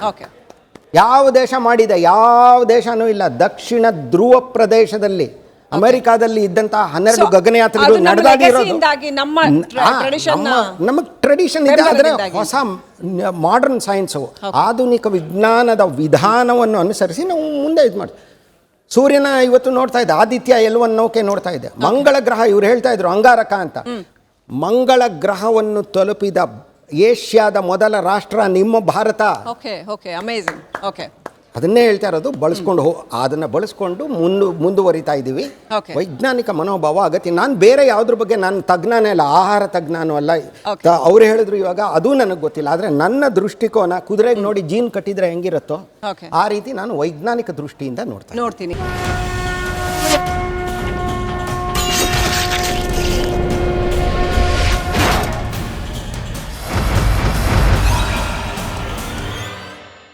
ಹಾಗೇನೆ ಬಸವರಾಜ್ ಅವರೇ ಅವರು ಕೇಳಿದ ಪ್ರಶ್ನೆ, ಪಂಚಾಂಗಗಳು ಅಂದ್ರೆ ಇದು ಜಿಜ್ಞಾಸೆಯ ವಿಚಾರ. ಪಂಚಾಂಗಗಳು ಸಾವಿರಾರು ವರ್ಷಗಳಿಂದ ಇದೆ, ಮಾಡ್ಕೊಂಡು ಬಂದಿದ್ದಾರೆ. ಬೇಕಾದಷ್ಟು ಜನ ವಿಜ್ಞಾನಿಗಳೇ ಇದ್ದಾರೆ. ಈಗ ಇವರು ಹೇಳಿದಾಗ ಆರ್ಯಭಟ ಖಗೋಳಶಾಸ್ತ್ರಜ್ಞ, ಇನ್ನೂ ಅನೇಕ ಹೆಸರುಗಳಿದ್ದಾವೆ, ಬೇಕಾದಷ್ಟು ಜನ ಇದ್ದಾರೆ. ಸೊ ಅವರು ಕ್ಯಾಲ್ಕುಲೇಷನ್ಸ್ ಕೊಟ್ಟಿದ್ದಾರೆ, ಇವರು ಅದನ್ನ ಒಪ್ಕೊಂಡ್ಬಿಡ್ತಾರೆ. ಜ್ಯೋತಿಷಕಾರರು ಅದನ್ನ ಹೌದು ಅವ್ರು ನಮ್ಮೋರೆ ಅಂತ ಅಂದ್ಬಿಡ್ತಾರೆ. ನೀವು ಅದನ್ನ ಒಪ್ಪೋದಿಲ್ವಲ್ಲ, ಯಾಕೆ? ಇಲ್ಲ, ಒಪ್ಪೋದಿಲ್ಲ ಅಂತ ಅಲ್ಲ. ಈಗ ಹಿಂದೆ ಇಷ್ಟು ದಪ್ಪದ ಫೋನ್ ಇತ್ತು, ಒಂದು ಕಂಪ್ಯೂಟ್ರ್ ಒಂದು ದೊಡ್ಡ ರೂಮ್ನಷ್ಟಿತ್ತು. ಈಗೆಲ್ಲ ಮೊಬೈಲೇ ಎಲ್ಲ ಕೆಲಸ ಮಾಡುತ್ತೆ. ನಾವು ಅಲ್ಲಿಗೆ ಹೋಗೋದಿಲ್ಲ. ಈ ನಮ್ಮ ಮನೆಯಲ್ಲಿ ಒಂದು ಟೇಪ್ ರೆಕಾರ್ಡ್ರ್ ಇತ್ತು, ಇವತ್ತು ಅದನ್ನು BBMP ಇದಕ್ಕೆ ಹಾಕ್ಬಿಟ್ರು. ಯಾಕೆಂದರೆ ಈ ಎಲ್ಲ ಕೆಲಸ ಇಲ್ಲೇ ಆಗ್ತಾಯಿದೆ, ಅದನ್ನ ಇಟ್ಕೊಂಡು ಏನು ಮಾಡೋದು? ಟೇಪ್ ರೆಕಾರ್ಡ್ರಿಗೆ ಕ್ಯಾಸೆಟ್ ಬೇಕು, ಇನ್ನೊಂದು ಬೇಕು. ಹಾಗೆ ವಿಜ್ಞಾನ ಬೆಳೆದಿದೆ, ಈಗ ಬೇರೆ ಬೇರೆ ಮೆಥಡ್ಸನ್ನು ಬಳಸ್ತೀವಿ. ಅಲ್ಲಿಗೆ ಹೋಗೋ ಅಗತ್ಯ ಇಷ್ಟ ಇದ್ದವ್ರು ಹೋಗ್ಬೋದು, ಬಟ್ ಈಗೇನಿದೆ ಅಗತ್ಯ ಇಲ್ಲ ಅದು. ಅಂದ್ರೆ ಇವಾಗಿನ ಇವೆಲ್ಲ ಪುರಾಣ ಇವೆಲ್ಲ ಬೇಕಾಗಿಲ್ಲ ಅಂತ, ಈ ಆಚರಣೆಗಳೆಲ್ಲ ಬೇಕಾಗಿಲ್ಲ. ಪುರಾಣ ಅಂತ ಹೇಳಿದ್ರಲ್ಲ, ಪುರಾಣ ಏನು ಅಂದ್ರೆ ನಮ್ಗೆ ಯಾವಾಗ ಏನೋ ಒಂದು ಊಹೆಗೆ ಬರುತ್ತೆ, ಅದು ಪುರಾಣವಾಗುತ್ತೆ. ವಾಸ್ತವ ಬೇರೆ, ಪುರಾಣ ವಾಸ್ತವ. ಗ್ರಹಣದ ಆಚರಣೆಗಳೆಲ್ಲ ಇವತ್ತಿಗೆ ಬೇಕಾಗಿಲ್ಲ ಅಂತ ಹೇಳ್ತಾ ಇದೀರಾ? ಇವತ್ತಿಗೆ ಅದನ್ನ ನಂಬಿ ಅಗತ್ಯ ಏನಿಲ್ಲ, ಇಲ್ವೇ ಇಲ್ಲ ಅಂತ ಹೇಳ್ತಾರೆ. ಅಬ್ಸಲ್ಯೂಟ್ಲಿ ಬೇಡವೇ ಬೇಡ ಅಂತ ಹೇಳ್ತಾ ಇದ್ರ. ಹರೀಶ್ ಕಶ್ಯಪ್ ಅವರೇ, ಪ್ರಬಲವಾದ ಪ್ರಶ್ನೆ ಬಂತು ಅಲ್ಲಿಂದ ನಿಮಗೆ ನೇರವಾದ ಪ್ರಶ್ನೆ. ಜ್ಯೋತಿಷಿಗಳು ದಾರಿ ತಪ್ಪಿಸ್ತಾರೆ ಅಂತ, ಸುಳ್ಳು ಹೇಳ್ತಾರೆ, ಭಯ ಹುಟ್ಟಿಸ್ತಾರೆ, ದಾರಿ ತಪ್ಪಿಸ್ತಾರೆ ಅಂತ ಏನ್ ಹೇಳಕ್ ಬಯಸ್ತೀರಿ? ರಾಜಕಾರಣಿಗಳು ದಾರಿ ತಪ್ಪಿಸಲ್ವಾ? ರಾಜಕಾರಣಿಗಳು ದಾರಿ ತಪ್ಪಿಸಲ್ವಾ? ಬೇರೆಯವ್ರ ದಾರಿ ತಪ್ಪಿಸಲ್ವಾ? ಇಲ್ಲಿ ವೋಟಿಂಗ್ ರಾಜಕಾರಣ ಬೇರೆ. ನಿಮ್ಮಿಂದ ವೋಟ್ ಕಿತ್ಕೊಳ್ಬೇಕು ಅಂದ್ರೆ ನಿಮ್ಮನ್ನ ಹೇಗ್ ಬೇಕಾದ್ರೆ ದಾರಿ ತಪ್ಪಿಸಬಹುದು ನಾವು ಕೂಡ. ಆದ್ರೆ ವಿಜ್ಞಾನ ಮತ್ತು ಇದನ್ನ ನಾವು ದಾರಿ ತಪ್ಪಿಸಕ್ ಬರೋದಿಲ್ಲ. 2+2 ಅಂದ್ರೆ 4 ಆಗುತ್ತೆ, ಆಗಕ್ಕಾಗಲ್ಲ. ಏನಕ್ಕೆ ನಾನು ಆ ಕೌಂಟರ್ ಕೊಟ್ಟೆ ಅಂದ್ರೆ, ಜಗತ್ತಿನ ಎಲ್ಲ ವಿಷಯಗಳ ಮೇಲೂ ಒಂದು ಪ್ಲಸ್ ಪಾಯಿಂಟ್ ಇದೆ, ಇನ್ನೊಂದು ಮೈನಸ್ ಪಾಯಿಂಟು ಬೈ ಡಿಫಾಲ್ಟ್ ಸೇರ್ಕೊಂಡಿರುತ್ತೆ. ನಮ್ಮ ದೇಹದಲ್ಲಿ ಒಂದು ಕೆಂಪು ರಕ್ತ ಕಣಗಳಿದೆ, ಇನ್ನೊಂದು ಬಿಳಿ ರಕ್ತ ಕಣಗಳಿದೆ. ಇದರ ಎರಡನ್ನೂ ಕೆಡಿಸ್ತಕ್ಕಂಥ ಇನ್ನೊಂದು ಬೇರೆ ಕ್ರಿಮಿ ಇದೆ. ಅದರಿಂದ ನಾವು ಆಗುವ ಸಾಧ್ಯತೆ ಅದರಿಂದ, ಹೌದಾ ಇಲ್ವಾ? ನಾವೆಲ್ಲ ಒಪ್ಕೊಳ್ತೀವಿ. ಆದರೆ ಆ ಒಂದು ರೋಗವನ್ನು ಹರಡ್ತಕ್ಕಂತಹ ಕ್ರಿಮಿಯನ್ನು ಉತ್ಪತ್ತಿ ಮಾಡಿದವರು ಯಾರು? ಈ ದೇಹವೇ ಉತ್ಪತ್ತಿ ಮಾಡ್ತಾ ಇರುತ್ತೆ, ನಾವಲ್ಲ ಅದನ್ನು ಉತ್ಪತ್ತಿ ಮಾಡಿರೋದು. ಹಾಗೆ ಪ್ರತಿಯೊಂದು ವಿಷಯದಲ್ಲಿ, ಅದು ಮೆಡಿಸಿನ್ ಇರ್ಬೋದು, ಸೈನ್ಸ್ ಇರ್ಬೋದು, ಧರ್ಮಶಾಸ್ತ್ರಗಳಿರ್ಬೋದು, ಸ್ವಾಮಿಗಳಾಗಿ ದೀಕ್ಷೆ ತಗೊಂಡಿರ್ತಕ್ಕಂತಹ ವ್ಯಕ್ತಿಗಳಿರಬಹುದು, ರಾಜಕಾರಣಿಗಳಿರಬಹುದು, ಯಾವುದೇ ಸಬ್ಜೆಕ್ಟ್ನಲ್ಲಿ ಅಲ್ಲೊಂದು ಕೊಳಕಿರ್ತದೆ, ಅಲ್ಲೊಂದು ಸಮಸ್ಯೆ ಇರ್ತದೆ. ನಾವು ಸಮಸ್ಯೆಯನ್ನು ಪರಿಹಾರ ಮಾಡುವತ್ತ ಹೋಗುವುದನ್ನು ರೈಟಿಸ್ಟ್ ಅಂತ ಕರಿತೀನಿ ನಾನು. ರೈಟಿಸ್ಟ್ ಅಂತಂದರೆ ಮೂಗಿಡ್ಕೊಂಡು ಕೂತ್ಕೊಳ್ಳೋರು ಅಂತಂತ ಸಮಾಜದಲ್ಲಿ ನಂಬಿಕೆ ಇದೆ. ಯಾವ ಕಲುಷವನ್ನು, ಯಾವ ಕಾಲುಷ್ಯವನ್ನು ಸರಿ ಮಾಡುವತ್ತ ಯಾರು ಹೋಗ್ತಾನೋ ಅವನು ರೈಟಿಸ್ಟ್. ಅದ್ರ ಜೊತೆ ಅತ್ತ ನಮ್ಮ ಜನರು, ನಮ್ಮ ಎಲ್ಲ ಪುಟ್ ಮಕ್ಕಳೆಲ್ಲ ಬಂದಿದ್ದಾರೆ, ಇನ್ನು ಪಾಪ ಅವ್ರಿಗೆಲ್ಲ ಏನು ಕೇಳಬೇಕಂತಿರುತ್ತೆ ಆಸೆ ಗೊತ್ತಿಲ್ಲ. ಆದರೆ ದಯವಿಟ್ಟು ತಿಳ್ಕೊಳ್ಳಿ, ಲೆಫ್ಟ್ ಅಂದರೆ ಒಂದು ಅರ್ಥ ಕಲ್ಪಿಸ್ಬಿಟ್ಟಿದ್ದಾರೆ ರಾಜಕಾರಣಿಗಳೆಲ್ಲ ಸೇರಿಕೊಂಡು, ರೈಟ್ ಅಂದರೆ ಒಂದು ಅರ್ಥ ಕಲ್ಪಿಸ್ಬಿಟ್ಟಿದ್ದಾರೆ.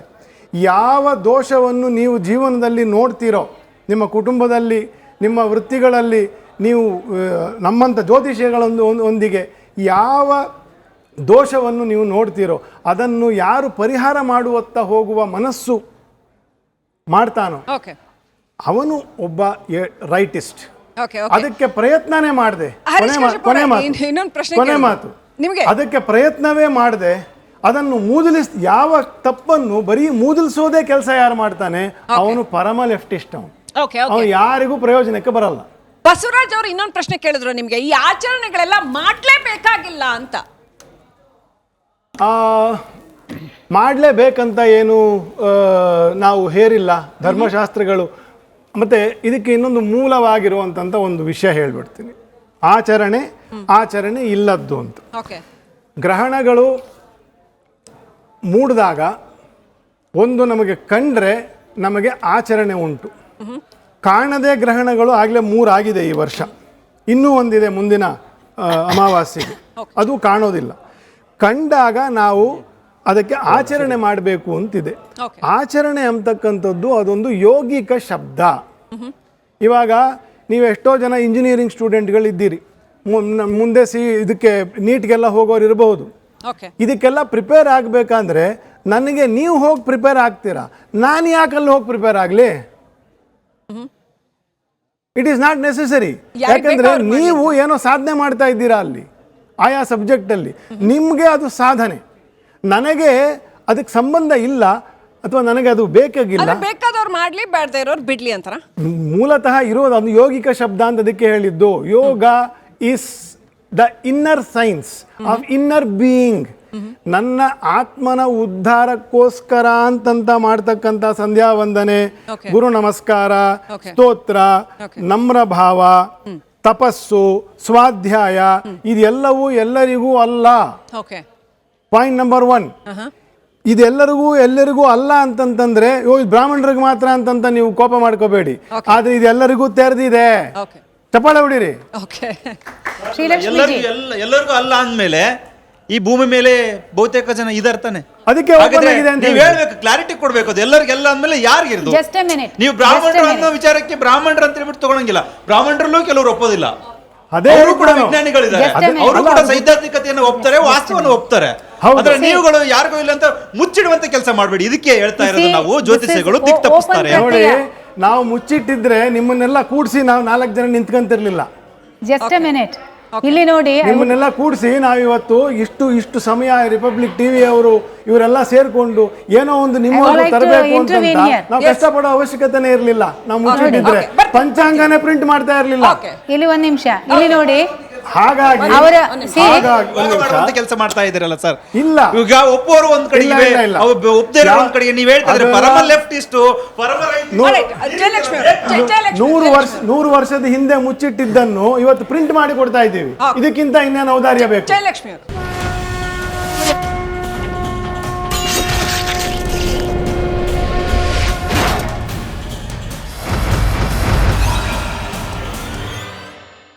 ಜಯಲಕ್ಷ್ಮಿ ಅವರು ಇಲ್ಲಿ ಏನಾಗ್ತದೆ ನೋಡಿ, 4 ಥರಾವರಿಯ ಮನುಷ್ಯನ ವ್ಯವಸ್ಥೆ ಇರ್ತದೆ. ಒಂದು ಕರ್ಮಯೋಗ, ಜ್ಞಾನಯೋಗ, ಭಕ್ತಿ ಯೋಗ ಮತ್ತೆ ರಾಜಯೋಗ ಅಂಥೇಳಿ. ಕರ್ಮಯೋಗಿಗಳಿಗೆ ಅವರ ಒಂದು ಜೈವಿಕ ತರಂಗಾಂತರಗಳು ಹೇಗಿರುತ್ತೆ, ಅದಕ್ಕೆ ನಾವು ನಮ್ಮ ವೇದ ಮೂಲದಲ್ಲಿ ನಿರ್ಗ್ರಂಥ ಸನ್ಯಾಸ ಯೋಗ ಅಂತ ಕರಿತೇವೆ. ಈಗ ಶಿರಡಿ ಬಾಬಾನು ದೇವ್ರೆ, ಇನ್ನೊಬ್ಬ ಆಶ್ರಮದವರು ಸ್ವಾಮಿಗಳೇ ಇರ್ತಾರೆ. ಶಿರಡಿ ಒಂದ್ ನಿಮಿಷ ದಯಮಾಡಿ, ಇಲ್ಲಿ ಅವರ ಪ್ರಶ್ನೆಗೆ ಉತ್ತರ ಬೇಕು. ಸೊ ಆದ ಕಾರಣ ಬಹಳ ಒಳ್ಳೇದು ಕೇಳಿದ್ದಾರೆ. It is open to everyone. ಈಗ ನೋಡಿ, ನಾನು ಹೇಳಿದೆ ಶಾಸ್ತ್ರ ಯೂನಿವರ್ಸಿಟಿಯವರ ಒಂದು ಸಂಶೋಧನಾ ಬೇಸ್ ಹೇಳಿದೆ. ಈಗ ಸರ್ ಹೇಳಿದ್ರು, ಯಾರು ಶ್ರೀಯುತ ನಿರ್ದೇಶಕರು ಏನ್ ಹೇಳಿದ್ರು, ಶ್ರೀಮಾನ್ ಅವರು, ನನ್ನ ಅನುಭವದ ಪರಿಮಿತಿಯಲ್ಲಿ ನನ್ನ ಅನುಭವನ ಶೇರ್ ಮಾಡ್ತಾ ಇದ್ದೇನೆ. ನೀವೊಂದು ಮಾತು ಹೇಳಿದ್ರಿ, ಕಾಂಪ್ರಹೆನ್ಸಿವ್ ಇಂಟಿಗ್ರೇಟಿವ್ ಅಪ್ರೋಚ್. ಇಲ್ಲಿ ಒಂದ್ ನಿಮಿಷ ಪ್ರಶ್ನೆ ಕೇಳೋಕ್ಕಿಂತ ಮುಂಚೆ ಧರ್ಮಶಾಸ್ತ್ರದ ಬೇಸ್ ಇವರು ಹೇಳ್ತಾ ಇದ್ದಾರೆ. Everything is correlated. ನಮ್ಮಲ್ಲಿ ಸಂಶೋಧನೆ ಇನ್ನೂ ಆಗ್ತಾ ಉಂಟು, ಕೆಲವು ಕಡೆ ಆಗ್ತಾ ಇಲ್ಲ. ಅದನ್ನ ಕಾಂಪ್ರಹೆನ್ಸಿವ್ ಆಗಿ ಆಗಬೇಕು ಅಂತ ಹೇಳಿ ನಾನು ಸುಮಾರು ಪ್ಲಾಟ್ಫಾರ್ಮ್ ಅಲ್ಲಿ ನಾನು ರೆಕಮೆಂಡ್ ಮಾಡಿದ್ದೇನೆ. ಈಗ ಒಂದು ಇಲ್ಲಿ ಧರ್ಮಾತೀತ ಜಾತ್ಯಾತೀತವಾಗಿ ಹೇಳ್ತೇನೆ, ನಾನು ಇಂಟರ್ನ್ಯಾಷನಲ್ ಪೇಪರ್ಸ್ನ ಪಬ್ಲಿಷ್ ಮಾಡಿದ್ದೇನೆ. ಈಗ ನಮ್ಮಲ್ಲಿ ಏಕಾದಶಿಗೆ 15 ದಿವಸಕ್ಕೊಂದ್ಸತಿ ಉಪವಾಸ ಮಾಡ್ತಾರೆ. ನಿರ್ಜಲ ಉಪವಾಸ, ಹಣ್ಣಿನ ಉಪವಾಸ, ಅವಲಕ್ಕಿ ಉಪವಾಸ. ಯಾಕೆ ಅವಲಕ್ಕಿ? ಯಾಕೆ ಅನ್ನ ಇಲ್ಲ, ಅದರಲ್ಲಿ ಪ್ರೋಟೀನ್ ಕಡಿಮೆ ಇರ್ತದೆ, ಅದರಲ್ಲಿ ಅಮೋನಿಯಾ ಕನ್ವರ್ಷನ್ ರೇಷಿಯೋ ಕಡಿಮೆ ಇರ್ತದೆ. ಅವಲಕ್ಕಿ ಯಾರಿಗೆ ಆಗ್ತದೆ? ಬರೀ ನೀರಲ್ಲಿ ಡಿಟಾಕ್ಸ್ ಆಗ್ತದೆ. ಈವನ್ ರಂಜಾನ್ ಅಲ್ಲೂ ಸಹ why they do Ramzan in once in 11 months, ಅಲ್ಲೂ ಡಿಟಾಕ್ಸ್ ಆಗ್ತದೆ. ಕ್ರೈಸ್ತ ಕಮ್ಯುನಿಟಿಯಲ್ಲಿ ಯಾಕೆ ಲೆಂಟ್ ಮಾಡ್ತಾರೆ ವರ್ಷಕ್ಕೊಂದ್ಸತಿ? ಅಲ್ಲಿ ಬರೇ ಅವರು ತರಕಾರಿಗಳ ಸೇವನೆ ಮಾಡ್ತಾರೆ, ಹಣ್ಣುಗಳ ಸೇವನೆ ಇಲ್ಲ. ಯಾಕೆ? ಅಲ್ಲಿ ಡಿಟಾಕ್ಸ್ ಆಗ್ತದೆ. See just a minute. ಹಾಗೆ it is open to everyone. I appreciate it is open to everyone. Cosmically ನಮ್ಮ ಮಿದುಳಿನ ಮೆಡುಲಾ ಅಬ್ಲಾಂಗೇಟ್ ಅಂತ ಕರೀತಾರೆ, ಆಜ್ಞಾ ಚಕ್ರ, ಅಲ್ಲಿಂದ ನೋಡಿ ಆಪರೇಟರ್ಸ್ ನ ಯಾರು ಸರ್ಜರಿ ಮಾಡಕ್ ಆಗೋದಿಲ್ಲ. ಒಂದು ನಿಮಿಷ, ಅದನ್ನೇ ನಾನು ಹೇಳ್ತಾ ಇದ್ದೆ. ಇವಾಗ ನೋಡಿ, ನಾನು ಹೊರಡೋದಕ್ಕೆ ಮುಂಚೆ ಒಂದು ವಿಚಾರ ಹೇಳೋದಕ್ಕೆ ಇಷ್ಟಪಡ್ತೀನಿ. ನಾವಿವತ್ತು ಇಲ್ಲಿ ಗ್ರಹಣಕ್ಕೆ ಸಂಬಂಧಪಟ್ಟಂತೆ ನಂಬಿಕೆಗಳು ಮಿಕ್ಕಿದ್ದನ್ನು ಮಾತ್ರ, ಆದರೆ ಇದು ಫಿಲಸಾಫಿಕಲ್ ಡಿಬೇಟ್ ಆಗ್ತಾ ಇದೆ ಇಲ್ಲಿ ಇವಾಗ. ಓಕೆ, ತಾತ್ವಿಕವಾಗಿ ಒಬ್ಬೊಬ್ಬರು ಒಂದೊಂದು ಥರ. ಮೊದಲು ಅವ್ರು ಹೇಳಿದಾಗ ನನಗೆ ತುಂಬ ಗೌರವ ಬಂತು. ನೋಡಿ, ಯಾವ್ದು ಹೆಚ್ಚು ಯಾವ್ದು ಕಮ್ಮಿ ಅನ್ನೋದು ನಮ್ಗೆ ಅದಲ್ಲ. ಆಮೇಲೆ ಒಬ್ಬೊಬ್ಬರು ಒಂದೊಂದು ದೃಷ್ಟಿಕೋನದಲ್ಲಿ ನೋಡ್ತಾರೆ ಅಂತ ಹೇಳಿದ್ರು. ಆಮೇಲೆ ಭಾವನಾತ್ಮಕವಾಗಿ ನೋಡ್ತೀನಿ, ಅದು ಒಪ್ಕೋತೀನಿ. ಆದರೆ ನೋಡಿ, ನಾನು ಹೇಳಬೇಕಾಗಿರೋದು ಇವಾಗ ನಡೀತಾ ಇದೆಯಲ್ಲ ವಿದ್ಯಮಾನ, ದಯವಿಟ್ಟು ನೋಡಿ, ಪ್ರಕೃತಿ ಬಿಟ್ಟಿ ಹಾಕಿ ಕೊಡ್ತಾ ಇದೆ ನಮಗೆ.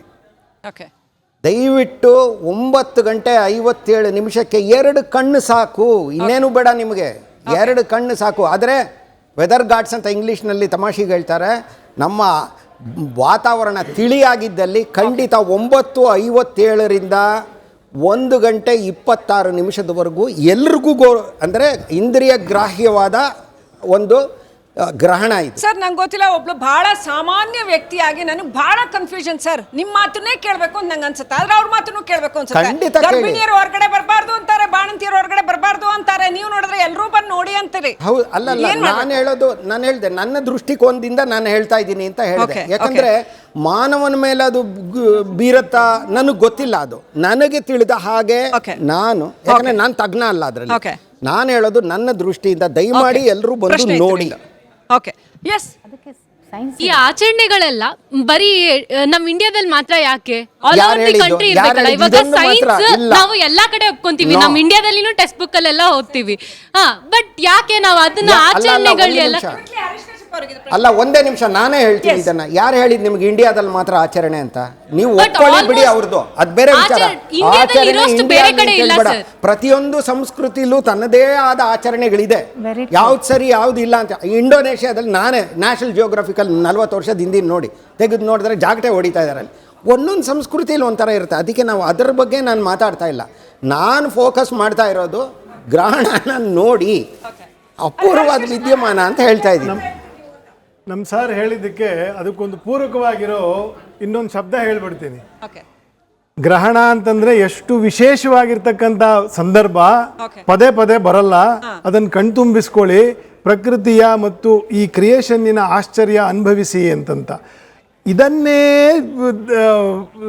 ಪುರಾಣಗಳು, ಭಾಗವತ ಹೇಳ್ತದೆ, ಇದು ಮಹಾಪರ್ವ ಪ್ರದೋಷ ಅಂತಂತ. 10,000 ವರ್ಷ ಕೂತುಕೊಂಡು ತಪಸ್ಸು ಮಾಡಿದರೆ, ಆಧ್ಯಾತ್ಮ ಸಾಧನೆಯನ್ನು ಮಾಡಿದ್ರೆ ಏನು ಫಲ ಸರ್, ಬರಬಹುದು? ನೀವು ತಪಸ್ ಮಾಡಿ ಅಂತೀರಿ, ಅವ್ರು ನೋಡಿ ಅಂತಾರೆ. ಅಲ್ಲ, ನಾವು ಕೇಳಿ, ನೋಡ್ಬೇಕಾ, ತಪಸ್ ಮಾಡಿ ಅಲ್ಲ, ಮಾಡ್ಬೇಕಾ? ಪೂರ್ತಿ ಕೇಳಬೇಕು. ಓಕೆ ಅಷ್ಟು ಮಾಡಿದ್ರೆ ಎಷ್ಟು ಶಕ್ತಿವಂತರು ಅಥವಾ ಪುಣ್ಯವಂತರಾಗ್ತಿರೋ ಆ ಗ್ರಹಣದ ಕಾಲದಲ್ಲಿ. ಆ ಒಂದು ಆಧ್ಯಾತ್ಮ ಸಾಧನೆ, ಆಗಲೇ ಹೇಳಿದ್ದೀನಿ, ಯೋಗಿಕ ಶಬ್ದ ಅಂತ. ಆ ಸಾಧನೆಯನ್ನು ಮಾಡಿದ್ರೆ ಅಷ್ಟು ಸಂಪಾದನೆ ಮಾಡ್ತೀರಿ ಒಳಗಡೆ ಅಂತ ಹೇಳಿರೋದು ಮಹಾಪರ್ವ.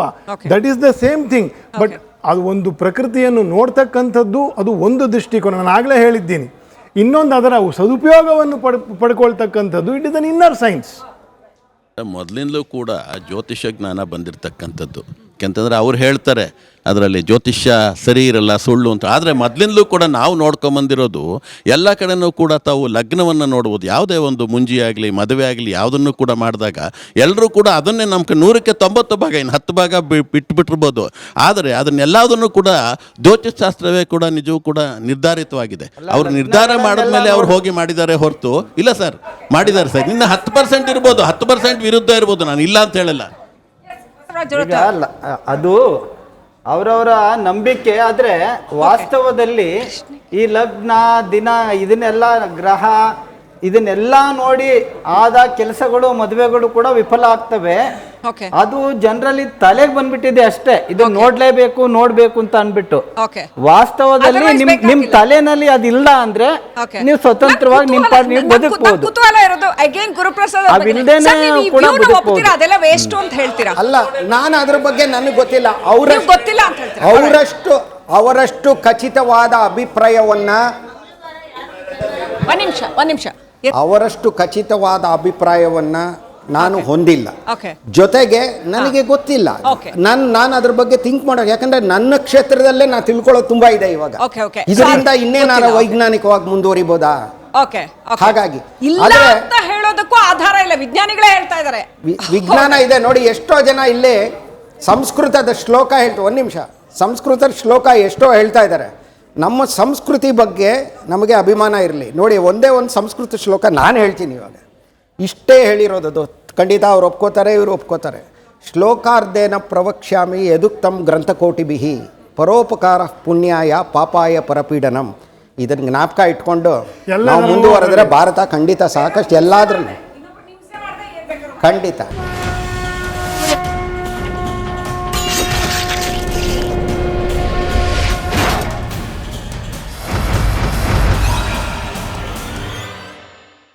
ಈಗ ತಾನೇ ಹೇಳಿದ್ರು ಜ್ಯೋತಿಷ್ಯ ಇದ್ದೇ ಇದೆ, ನಂಬಲೇಬೇಕು ಅಂತ.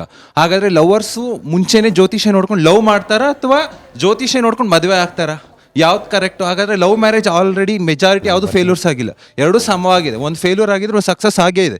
ಹಾಗಂತ ಉದಾಹರಣೆ ನಮ್ಗೆ ತುಂಬ ಒಳ್ಳೆ ದೊಡ್ಡ ರಾಜಕಾರಣಿ ಮಕ್ಕಳೇ ನೋಡಿದೀವಿ ನಾವು. ಇಂಟರ್ ಕ್ಯಾಸ್ಟ್ ಮ್ಯಾರೇಜ್ ಆಗಿರ್ಬೋದು. ಯಾವುದು ಸರಿ, ಯಾವುದು ಸುಳ್ಳು?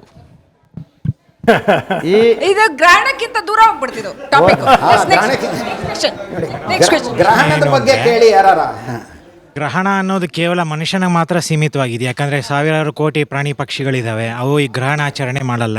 ಈಗ ನಾವು ಗ್ರಹಣ ಸ್ಪರ್ಶ ಕಾಲದಲ್ಲಿ, ಮೋಕ್ಷ ಕಾಲದಲ್ಲಿ ಸ್ನಾನ ಮಾಡ್ತೀವಿ. ಅವ್ರು ಹೇಳಿದ್ರು ಜಡದ ಮೇಲೂ ಪರಿಣಾಮ ಬೀರತ್ತೆ ಅಂತ ಹೇಳಿದ್ರು. ಎಲ್ಲ ವಸ್ತು ಮೇಲೂ ಪರಿಣಾಮ ಬೀರುತ್ತೆ ಅಂತ. ನಾವು ರಿಯಾಕ್ಟ್ ಮಾಡ್ತೀವಿ, ಅವ್ರು ರಿಯಾಕ್ಟ್ ಮಾಡಲ್ಲ. ಅಲ್ಲ, ಅವೆಲ್ಲ ಏನೋ ಇದು ಮಾಡಲ್ವಲ್ಲ, ಇನ್ನು ತರಬೇಡೋದು, ಆಮೇಲೆ ಪೂಜೆ ಇದು ಮಾಡೋದು, ಅದೆಲ್ಲ ಏನೋ ಮಾಡಲ್ವಲ್ಲ. ಅದೊಂದು ರಿಯಾಕ್ಟ್ ಮಾಡಲ್ಲ ಅಂತ ಹೇಳ್ಬೇಡಿ, ಪ್ರಕ್ರಿಯಿಸುತ್ತೆ. ಎಲ್ಲ ಪ್ರಾಣಿಗಳು ಪ್ರಕ್ರಿಯಿಸುತ್ತೆ. ನಮಗೆ ಗೊತ್ತಿಲ್ಲ ಅಷ್ಟೇ. ಅದೊಂದು ಯೋಗಿಕ ಶಬ್ದ ಅಂತ ಹೇಳಿ ದಯವಿಟ್ಟು ಅರ್ಥ ಮಾಡ್ಕೊಳ್ಳಿ. ನನಗೆ ಮತ್ತೆ ಎಕ್ಸಾಮಿನ CET ಅದು ಇದು ಎಕ್ಸಾಂಪಲ್ ಕೊಟ್ಟಿದ್ದೀನಿ. ಯಾರು ಆ ಸಮಯವನ್ನು ಒಳಗೆ ನಮ್ಮ ಆತ್ಮೋನ್ನತಿಗೆ ಬಳಸ್ತಕ್ಕಂತಹ ಒಂದು ಶ್ರದ್ಧೆ ಇಟ್ಕೊಂಡಿರ್ತಾರೆ, ಅವರಿಗೆ ಆ ವಿಧಿ ಮತ್ತು ಆಚರಣೆ ಹೇಳಿರ್ತಕ್ಕಂಥದ್ದು. ನೀವು ಮಾಡದೆ ಹೋದರೆ ನಿನಗೇನು ಪಾಪ ಬರಲ್ಲ. ಆದರೆ ಅದನ್ನು ವಿರೋಧಿಸಿ ನಾನು ಸ್ಮಶಾನದಲ್ಲೋ ಯಾವುದೋ ಬೀದಿನಲ್ಲೋ ಹೋಗಿ ಕೂತ್ಕೊಂಡು ನಮ್ಮ ಬ್ರೆಡ್ ಬನ್ನು ಕೋಳಿ ತಿಂತೀನಿ ಅಂತಂದರೆ ಅದರಿಂದ ಪಾಪ ಬಂದೇ ಬರ್ತದೆ. ಬರೋದಿಲ್ಲ. ಹಾಗೇನ್ ಹೇಳ್ಬೇಡಿ, ಹೇಗ್ ಪಾಪ ಬರುತ್ತೆ? ಅದು ಅದ್ರಿಂದ ಸ್ಮಶಾನದಲ್ಲಿ ಆ ಥರ ಏನ್ ಕೂತ್ಕೊಳ್ಳಿ. ಹೇಳ್ಬೇಡಿ, ಹೇಗ್ ಪಾಪ ಬರುತ್ತೆ ಅವರವರ ಗೊತ್ತಾ? ವಿಶ್ವಾಸ ಅದು. ಅಲ್ಲ, ಹೇಗೆ ಪಾಪ ಬರ್ತದೆ ಗೊತ್ತಾ? ಒಬ್ಬನ ಯಾವುದೇ ಪರಾರ್ಥಾಯ ಪರಪೀಡನಂ ಅಂತಂತ ಏನಿದೆ, ಇನ್ನೊಬ್ಬನ ನಂಬಿಕೆಯ ಘಾಸಿಯನ್ನು ಮಾಡಿ ಅವನನ್ನು ಉರ್ಸಕ್ಕೋಸ್ಕರ ನಾನು ಮಾಡ್ತಕ್ಕಂತಹ ಒಂದು ಕುತ್ಸಿತ ಕರ್ಮ ಏನಿದೆ, ಅದರಿಂದ ನಾನು ಮಾಡಿದ್ರು ಪಾಪ ಬರ್ತದೆ ಸರ್. ಈಗ ಕುತ್ಸಿತ ಮನೋಭಾವ ಮಾಡ್ತೀರಿ ನೀವು, ಈಗ ಇನ್ನೊಬ್ರು ಅದು ಉರ್ಸಕ್ಕೆ ಮಾಡಬೇಡಿ, ಮಾಡ್ತೀರಿ. ನೀವು ಆಚರಣೆ ಮಾಡಬೇಡಿ. ಒಂದೇ ಒಂದು ಮಾತು, ಆಚರಣೆ ಎಲ್ರಿಗೂ ಹೇಳಿಲ್ಲ ಸರ್. ನೀವೊಂದು ಆಚರಣೆ ಮಾಡ್ತೀರಿ, ನನಗೇನೋ ಒಂದು ನಾನು ಮಾಡ್ತೀನಿ, ಅವ್ರಿಗೇನೋ ಇಷ್ಟ ಅವ್ರು ಮಾಡ್ತಾರೆ. ಅವ್ರು ಮಾಡಿದ್ರಿಂದ ನನಗೆ ನೋವಾಯ್ತು ಅಂತ ನಾನು ಹೇಳ್ಬಾರ್ದು. ಯಾವಾಗ ನೋವಾಗುತ್ತೆ, ನೀವು ಕಸವನ್ನ BBMP ಲಾರಿಗೆ ಹಾಕ್ತಾನೆ ನನ್ನ ಮನೆ ಮುಂದೆ ಹಾಕಿದ್ರೆ ನನಗೆ ನೋವಾಗುತ್ತೆ, ಸಿಟ್ಟು ಬರುತ್ತೆ. ಅದು ಬಿಟ್ಟು ನಾನು ನನಗೇನು ಆಚರಣೆ ಇಷ್ಟ ನನ್ನ ಪಾಡಿಗೆ ನಾನು ಮಾಡ್ಕೊಂಡ್ರೆ ಅದರಿಂದ ಯಾರಿಗೆ ಯಾವ ಪಾಪ ಹತ್ತೋದಿಲ್ಲ, ಯಾರು ಆ ಬಗ್ಗೆ ಭಯ ಪಡುವ ಅಗತ್ಯ ನಂಬಿಕೆ ನಮ್ಮ ತಿಳುವಳಿಕೆಗೆ ಈಗಾಗ್ಲೇ ಹೇಳಿದ್ರು, ಯೋಚನೆ ಮಾಡಿ ಅದನ್ನ ಫಾಲೋ ಮಾಡ್ಬೇಕು, ಇದನ್ನ ಫಾಲೋ ಮಾಡ್ಬೇಕು. ಮನುಷ್ಯನಿಗೆ ಇದನ್ನೇ ಮಾಡು ಇದನ್ನೇ ಮಾಡಬೇಡ ಅಂತ ಹೇಳೋದಕ್ಕೆ ನಾವ್ ಯಾರು ಅಲ್ಲ. ಅವ್ರಿಗೊಂದು ಚಿಂತನೆ ಆಲೋಚನೆ ಇದೆ, ಹೀಗ್ ಮಾಡಿದ್ರೆ ಏನಾಗ್ಬೋದು ಅಂತ ಅವರೇ ಯೋಚನೆ ಮಾಡ್ಲಿ. 104 ಡಿಗ್ರಿ ಸರ್, 104 ಡಿಗ್ರಿ ಜ್ವರ ಇದ್ರೆ ಎಲ್ಲಿ ಹೋಗ್ಬೇಕು ಅಂತ ಅವ್ರಿಗೆ ಗೊತ್ತಾಗ್ಬೇಕು. ಅದು ಮಾತ್ರ ವೈಜ್ಞಾನಿಕ ಚಿಂತನೆ ಅಂತ ಹೇಳೋದು. ಅವ್ರವ್ರದ್ದು ಅಷ್ಟೇ, ಯದ್ಭಾವಂ ತದ್ಭವತಿ ಅಂತ ಅಷ್ಟೇ, ಇನ್ನೇನು ಬೇರೆ ಏನಿಲ್ಲ ಅದರಲ್ಲಿ. ಅವ್ರವ್ರು ಮಾಡ್ಕೊಳ್ಳಿ ಅಂತ ಹೇಳ್ತಾ ಇದ್ದಾರೆ ಜ್ಯೋತಿಷಿಗಳು. ನೀವು ಮಾಡ್ಲೇಬೇಕು ಅಂತ ಕಂಪಲ್ಷನ್ ಏನಿಲ್ಲ. ಅವ್ರು ನಿಮ್ಗೇನ್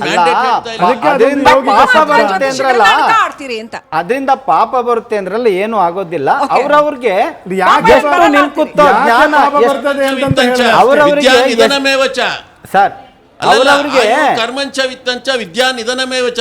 ಮೊದಲು ಸಂಸ್ಕೃತದಲ್ಲಿ ಸರ್, ಎಲ್ಲಾ ಸಂಸ್ಕೃತದ ಎಲ್ಲಾ ವಿಷಯನೂ ಕನ್ನಡದಲ್ಲಿ ಹೇಳಕ್ ಹೋದ್ರೆ ಆಮೇಲೆ ನಾವ್ ಯಾರು ಇಲ್ಲಿ ಕೂತ್ಕೊಳಕ್ ಆಗಲ್ಲ. ಕನ್ನಡದಲ್ಲೇ ಮಾತಾಡೋಣ, ಏನೇ ವಿಷಯ ಇದ್ರೂ ತೊಂದರೆ ಇಲ್ಲ. ಆದ್ರೆ ಒಬ್ಬರ ಆಚರಣೆ ಇನ್ನೊಬ್ರಿಗೆ ತೊಂದರೆ ಆಗುತ್ತೆ ಅನ್ನೋದನ್ನ ನಾವ್ ಯಾರು ಈಗ ನಮ್ಮ ಪ್ಲಾನಿಟೇರಿಯಂ ನಲ್ಲಿ ಮೇಜರ್ ಆದಂತ ಪ್ರಶ್ನೆ 4 ಜನಕ್ಕೆ ಇದು ಅನ್ವಯಿಸುತ್ತೆ, ಖಂಡಿತವಾಗ್ಲೂ 4 ಜನಕ್ಕೆ. ಮೊದಲನೇದಾಗಿ ನಾನು ಹರೀಶ್ ಕಶ್ಯಪ್ ಅವರ ಉತ್ತರವನ್ನ ಪಡ್ಕೊಳ್ತೀನಿ. ಸರ್, ಸ್ವಾಮಿ, ಯಾಕೆ ಇಷ್ಟೆಲ್ಲ ಇವ್ರು ಕೇಳ್ತಾ ಇದ್ದಾರೆ, ಅವ್ರು ಯಾಕೆ ವಿರೋಧ ಮಾಡ್ತಾ ಇದ್ದಾರೆ ಅಂತಂದ್ರೆ, ಒಂದು ವರ್ಗವನ್ನ ಈ ಆಚರಣೆಗಳಿಂದ ಹೊರಗಿಡುವಂತಹ ಪ್ರಯತ್ನ ನಡೀತು. ಈ ಆಚರಣೆಗಳಿಂದ ಬಹುದೊಡ್ಡ ವರ್ಗಕ್ಕೆ ಅವ್ರಿಗೆ ಅರಿವನ್ನೇ ಮೂಡಿಸ್ಲಿಲ್ಲ, ಶತಮಾನಗಳ ಕಾಲ ಅವರಿಗೆ ಅರಿವನ್ನೇ ಮೂಡಿಸ್ಲಿಲ್ಲ, ಅವ್ರನ್ನ ಹಾಗೆ ಇಡುವಂತ ಪ್ರಯತ್ನ ನಡೀತು. ಯಾರೋ ಕೆಲವ್ರು ಮಾತ್ರ ಇದನ್ನ ಮಾಡ್ಬೇಕು ಅನ್ನೋಂಥದ್ದು ನಡೀತು. ಇದೆಲ್ಲ ಅನ್ಯಾಯ ಅಲ್ವಾ? ನೀವು ಕುತ್ಸಿತ ಅಂತ ಹೇಳಿದ್ರಿ, ಆದ್ರೆ ಇದೆಲ್ಲ ಶತಮಾನಗಟ್ಲೆ ನಡೆದಿದೆ ಅಲ್ವಾ? ಇದು ಕೂಡ ಕುತ್ಸಿತ ಬುದ್ಧಿಯೇ ಅಲ್ವಾ?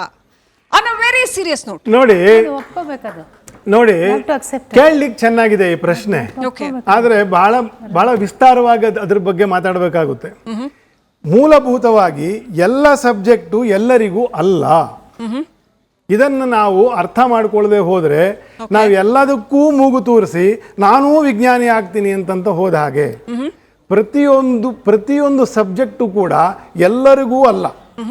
ಸಂಸ್ಕೃತ ಭಾಷೆ ಅಂತಕ್ಕಂಥದ್ದು ಒಂದು ವಿಷಯ, ಆದರೆ ಧರ್ಮಶಾಸ್ತ್ರಗಳು ಮತ್ತೆ ಅದನ್ನು ಸಾರ್ವತ್ರಿಕವಾಗಿ ಕೊಡ್ತಕ್ಕಂಥದ್ದು ಅದೊಂದು ಪದ್ಧತಿಯೇ ಅಲ್ಲ. It is not meant for everyone. ಇವತ್ತು ಕೂಡ ಇವತ್ತೆಲ್ಲರೂ ನಾನು ಹೇಳಿದೆ, ಇವತ್ತು it was not given, it is not suppose to give it to anyone. It is not made for everyone. ಇವಾಗ ದೊಡ್ಡ ನಮ್ಮ ಸಾರ್ ಇದ್ದಾರೆ, ಅವರ ನಾಸಾ ಇದೆ, ನಮ್ಮ IISc ಇದೆ. ಅಲ್ಲಿ ಕೆಲವು ಒಂದು ಬಹಳ ವಿಶೇಷವಾಗಿರ್ತಕ್ಕಂಥ ತಜ್ಞರನ್ನು ಕೂತ್ಕೊಂಡು ಅದನ್ನೆಲ್ಲ ಮೇಂಟೈನ್ ಮಾಡ್ತಾ ಇರ್ತಾರೆ. ನಾನು ಜ್ಯೋತಿಷ್ಯ ಕಲ್ತ್ಕೊಂಡಿದ್ದೀನಿ, ನನಗೆ ಸಂಸ್ಕೃತ ಬರುತ್ತೆ ಅಂತ ಅಂದ್ಬಿಟ್ಟು ನಾನು ಹೋದ್ರೆ ಗೇಟಿಂದ ಹೊರಗಡೆ ಕಳಿಸ್ತಾರೆ. It is not my subject. ನನ್ನ ಆಸಕ್ತಿ ಇದ್ದು ನಾನು ಅದಕ್ಕೆ ಇರ್ತಕ್ಕಂಥ ಒಂದು ವ್ಯವಸ್ಥೆ ಉಂಟು, ಆಯ್ತಾ? ನಿಮ್ಮ ಮೀಡಿಯಾಗೆ ಬರಬೇಕು ಅಂತಂದ್ರೂ ಒಂದು ವ್ಯವಸ್ಥೆ ಇದೆ. ಆ ವ್ಯವಸ್ಥೆಗೆ ಬಂದು ಅದಕ್ಕೆ ಸಂಬಂಧಪಟ್ಟಿರ್ತಕ್ಕಂತಹ ಜ್ಞಾನವನ್ನು ತಿಳ್ಕೊಂಡು ಆ ನಂತರ ನಾನು IISc ಒಳಗಡೆ ಹೋದ್ರೆ ನನಗೇನೋ ಒಂದು ಬೆಲೆ ಕೊಡ್ತಾರೆ. ಇಲ್ಲ ಹೋದ್ರೆ ಹೇಗೆ? It is not for every one, but it is open for everyone. ಮತ್ತೆ ಹೇಳ್ತಾ ಇದ್ದೀನಿ ನಾನು. ನಡೆಯೋ ಗ್ರಹಣದಲ್ಲಿ ಕೆಲವು ನಕ್ಷತ್ರಗಳಿಗೆ ಮತ್ತೆ ರಾಶಿಗಳಿಗೆ ಅದೃಷ್ಟ ಇದೆ ಅಂತ ಎಲ್ಲ ಹೇಳ್ತಾರೆ. ಅದ್ರ ಬಗ್ಗೆ ನಿಮ್ಮಿಬ್ರು ಒಪಿನಿಯನ್ ಏನು ಅಂತ ತಿಳ್ಕೊಬೇಕು. ಕೆಲವ್ರಿಗೆ ಒಳ್ಳೇದಂತ, ಕೆಲವ್ರಿಗೆ ಕೆಟ್ಟದಂತೆ ಅಂತ. ಕರೆಕ್ಟ್. ಗ್ರಹಣಗಳಂತಿರಲ್ಲ, ಎಷ್ಟರ ಗ್ರಹಣಗಳು ಬರ್ತಾರೆ, ಹೇಳ್ತೀರಾ ಈ ಗ್ರಹಣ ಒಳ್ಳೆಯದು, ಪೂಜೆ ಮಾಡಿರಿ, ಅದು ಮಾಡಿರಿ, ಇದು ಮಾಡಿರಿ ಅಂತ. ಇನ್ನೊಬ್ರು ಹೇಳ್ತಾರೆ ಆ ಗ್ರಹಣಕ್ಕೂ ಹೊರಗಡೆ ಹೋಗ್ಬಾರ್ದು, ನೋಡಬಾರ್ದು, ಹಾಗೆ ಹೀಗೆ ಅಂತ ಹೇಳ್ತಾರೆ. ಸೈಂಟಿಫಿಕಲ್ಲಿ ಹೋದರೆ ಇದು ಸಣ್ಣ ಸುತ್ತಬೇಕಾದ್ರೆ ಅದು ರೇ ಬಿದ್ದು ಈ ಥರ ಆಗುತ್ತೆ ಅಂತ ನೀವು ಹೇಳ್ತೀರಾ. ಯಾರನ್ನು ನಂಬಬೇಕು, ಯಾರನ್ನು ಬಿಡಬೇಕು? ನಿಮ್ಮ ವಿವೇಚನೆ ನೀವು ಅಧ್ಯಯನ ಮಾಡ್ಕೊಂಡು ಮಾಡಿ. Okay okay. ಈಗ ಚಂದ್ರನನ್ನು ಜ್ಯೋತಿಷ್ಯದಲ್ಲಿ ಮನೋಕಾರಕ ಅಂತ ಹೇಳ್ತಾರೆ, ಅದು ಎಲ್ಲರೂ ಕೂಡ ಒಪ್ತಾರೆ. ಆದರೆ ವಿಜ್ಞಾನ ಒಪ್ತಾ ಇಲ್ಲ. ಈಗ ವಿಜ್ಞಾನನ ಏನಂತಾರೆ ಅಂದರೆ, ಒಂದು ಜ್ಞಾನ ಅನ್ನೋದು ಒಂದು ಹೆಮ್ಮರ ಆದರೆ ವಿಜ್ಞಾನ ಅದರ ಒಂದು ಕೊಂಬೆ ಅಂತ ಹೇಳ್ತಾರೆ. ಈಗ ಸೈನ್ಸಲ್ಲಿ ಬಂದಾಗ ಏನಾಗುತ್ತೆ, ಡಾಕ್ಟ್ರ್ ಹತ್ರ ಯಾರೋ ಹೋಗ್ತಾರೆ, ಅಲ್ಲಿ ಹೋದಾಗ ಅವರೆಲ್ಲ ಸ್ಕ್ಯಾನ್ ಮಾಡಿಸಿದಾಗ ನಿಮಗೇನು ಕಾಯಿಲೆ ಇಲ್ಲ ಅಂತಾರೆ. ಅಲ್ಲಿ ಇನ್ನೊಂದು ಮಾತು ಹೇಳ್ತಾರೆ, ನಿಮ್ಮ ಮನಸ್ಸಿನಿಂದ ಈ ಥರ ಕಾಯಿಲೆಗಳು ಬರ್ತಾ ಇದೆ, ಸೈಕೋಸೊಮ್ಯಾಟಿಕ್ ಡಿಸಾರ್ಡರ್ ಅಂತ ಹೇಳ್ತಾರೆ.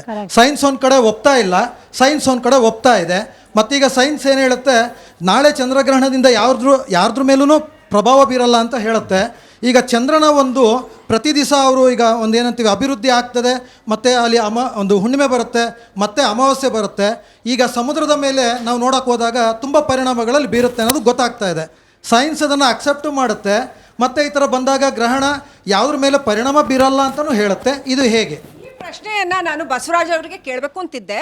To extend to this question, to add on to this question, Basavaraj ಅವರೇ, science has been very hypocritic ಇಲ್ಲಿ ಅಂತ ಒಂದು ಭಾವನೆ ಇದೆ. ಯಾಕಂತಂದ್ರೆ ನೀವು ಕೆಲವೊಂದು ವಿಚಾರ ಬಂದಾಗ ಒಪ್ಕೊಂಡ್ಬಿಡ್ತೀರಾ. ಇಲ್ಲಿನ ನೇಟಿವಿಟಿ, ಇಲ್ಲಿನ ಸ್ಥಳೀಯ ಜ್ಞಾನ ಅಂತ ಕರಿತೀನಿ ನಾನು ಅದನ್ನ, ಸಹಸ್ರಾರು ವರ್ಷಗಳಿಂದ ಇರುವಂಥ ಜ್ಞಾನವನ್ನ.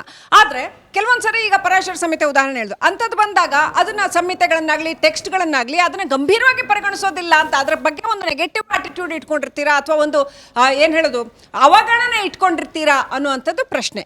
ಯಾಕೆ ಈ ಬೈಫರ್ಕೇಶನ್ ಕ್ರಿಯೇಟ್ ಆಗಿದೆಯಲ್ಲ ಇವತ್ತು ಜ್ಯೋತಿಷ್ಯ ಮತ್ತು ವಿಜ್ಞಾನ ಅನ್ನೋದು, ಇದು ವಿಜ್ಞಾನದಿಂದ ಇವತ್ತಿನ ಸೋ ಕಾಲ್ಡ್ ಮಾಡರ್ನ್ ಸೈನ್ಸ್ ಇಂದ ಆಯ್ತು ಅನ್ನೋದು ಪ್ರಶ್ನೆ. ಯಾಕೆ ಹಿಂಗಾಯ್ತು, ಯಾಕೆ ಅದು ಹೊಂದಿಕೊಂಡು ಹೋಗ್ತಾ ಇಲ್ಲ ಅಂತ? ಹಿಪೋಕ್ರಸಿ ಅನ್ನೋ ಪ್ರಶ್ನೆ ಇಲ್ಲ. ಯಾವುದು ಅನುಭವಕ್ಕೆ ಬರುತ್ತೋ ಮತ್ತು ಪ್ರಯೋಗ ಮಾಡೋದಕ್ಕೆ ಮತ್ತು ಎಲ್ಲರಿಗೂ ಅನ್ವಯವಾಗುತ್ತೋ ಅಂಥದನ್ನ ಯಾವುದು ಒಪ್ಪಬಹುದು ಅದನ್ನ ಒಪ್ಕೊಂಡೆ. ವಿಜ್ಞಾನ ಅನ್ನೋದು ಅದು ಬದಲಾವಣೆಗೆ ಯಾವಾಗ್ಲೂ ಒಟ್ಕೊಂಡಿರುತ್ತೆ. ಈ ನಂಬಿಕೆಗಳು, ಧರ್ಮಶಾಸ್ತ್ರ ಅನ್ನೋದೇನಂದ್ರೆ ಒಂದು ಹಾಗೆ ಬರ್ದಿದ್ದ ಅದನ್ನೇ ಫಾಲೋ ಮಾಡ್ತಾರೆ. ವಿಜ್ಞಾನ ಹೇಗೆ ಅಂದ್ರೆ, ಈಗ ನಾವು ಇದು ನಮ್ಮ ಸೌರಮಂಡಲದಲ್ಲಿ 9 ಗ್ರಹಗಳು ಅಂತ ನಾವು ಹೇಳ್ತಿದ್ವಿ. ಆಮೇಲೆ ಒಂದಕ್ಕೆ ಗ್ರಹದ ಏನಿರಬೇಕು ಆ ಸ್ಥಾನ ಇಲ್ಲ ಅಂದ್ಬಿಟ್ಟು ಅದನ್ನ ಬಿಟ್ಟರು 8 ಗ್ರಹ ಅಂತೀವಿ. ಮುಂದೆ 10 ಗ್ರಹಗಳಾಗ್ಬೋದು. ಅಂದ್ರೆ ಕಾಲದಿಂದ ಕಾಲಕ್ಕೆ ಪ್ರಯೋಗಗಳ ಆಧಾರದಲ್ಲಿ, ಅನುಭವದ ಆಧಾರದಲ್ಲಿ ವಿಜ್ಞಾನ ತನ್ನನ್ನು ತಾನು ಬದಲಾವಣೆಗೆ ಒಳಪಡುತ್ತೆ. ಈಗ ಡಾಲ್ಟನ್ಸ್ ಅಟಾಮಿಕ್ ಥಿಯರಿ ಒಂಥರ ಹೇಳ್ತಿದ್ರು, ಈಗ ಬೇರೆ ಹೇಳ್ತಾರೆ. ನಮ್ಮ ಗುರುಪ್ರಸಾದ್ ಅವರು ಹೇಳಿದ್ರು ಐನ್ಸ್ಟೈನ್ ಮತ್ತು ನ್ಯೂಟನ್ ಅವರ ತಿಳುವಳಿಕೆ ಬಗ್ಗೆ. ಹಾಗಾಗಿ ಇಲ್ಲಿ ಹಿಪೋಕ್ರಸಿ ಪ್ರಶ್ನೆ ಇಲ್ಲ.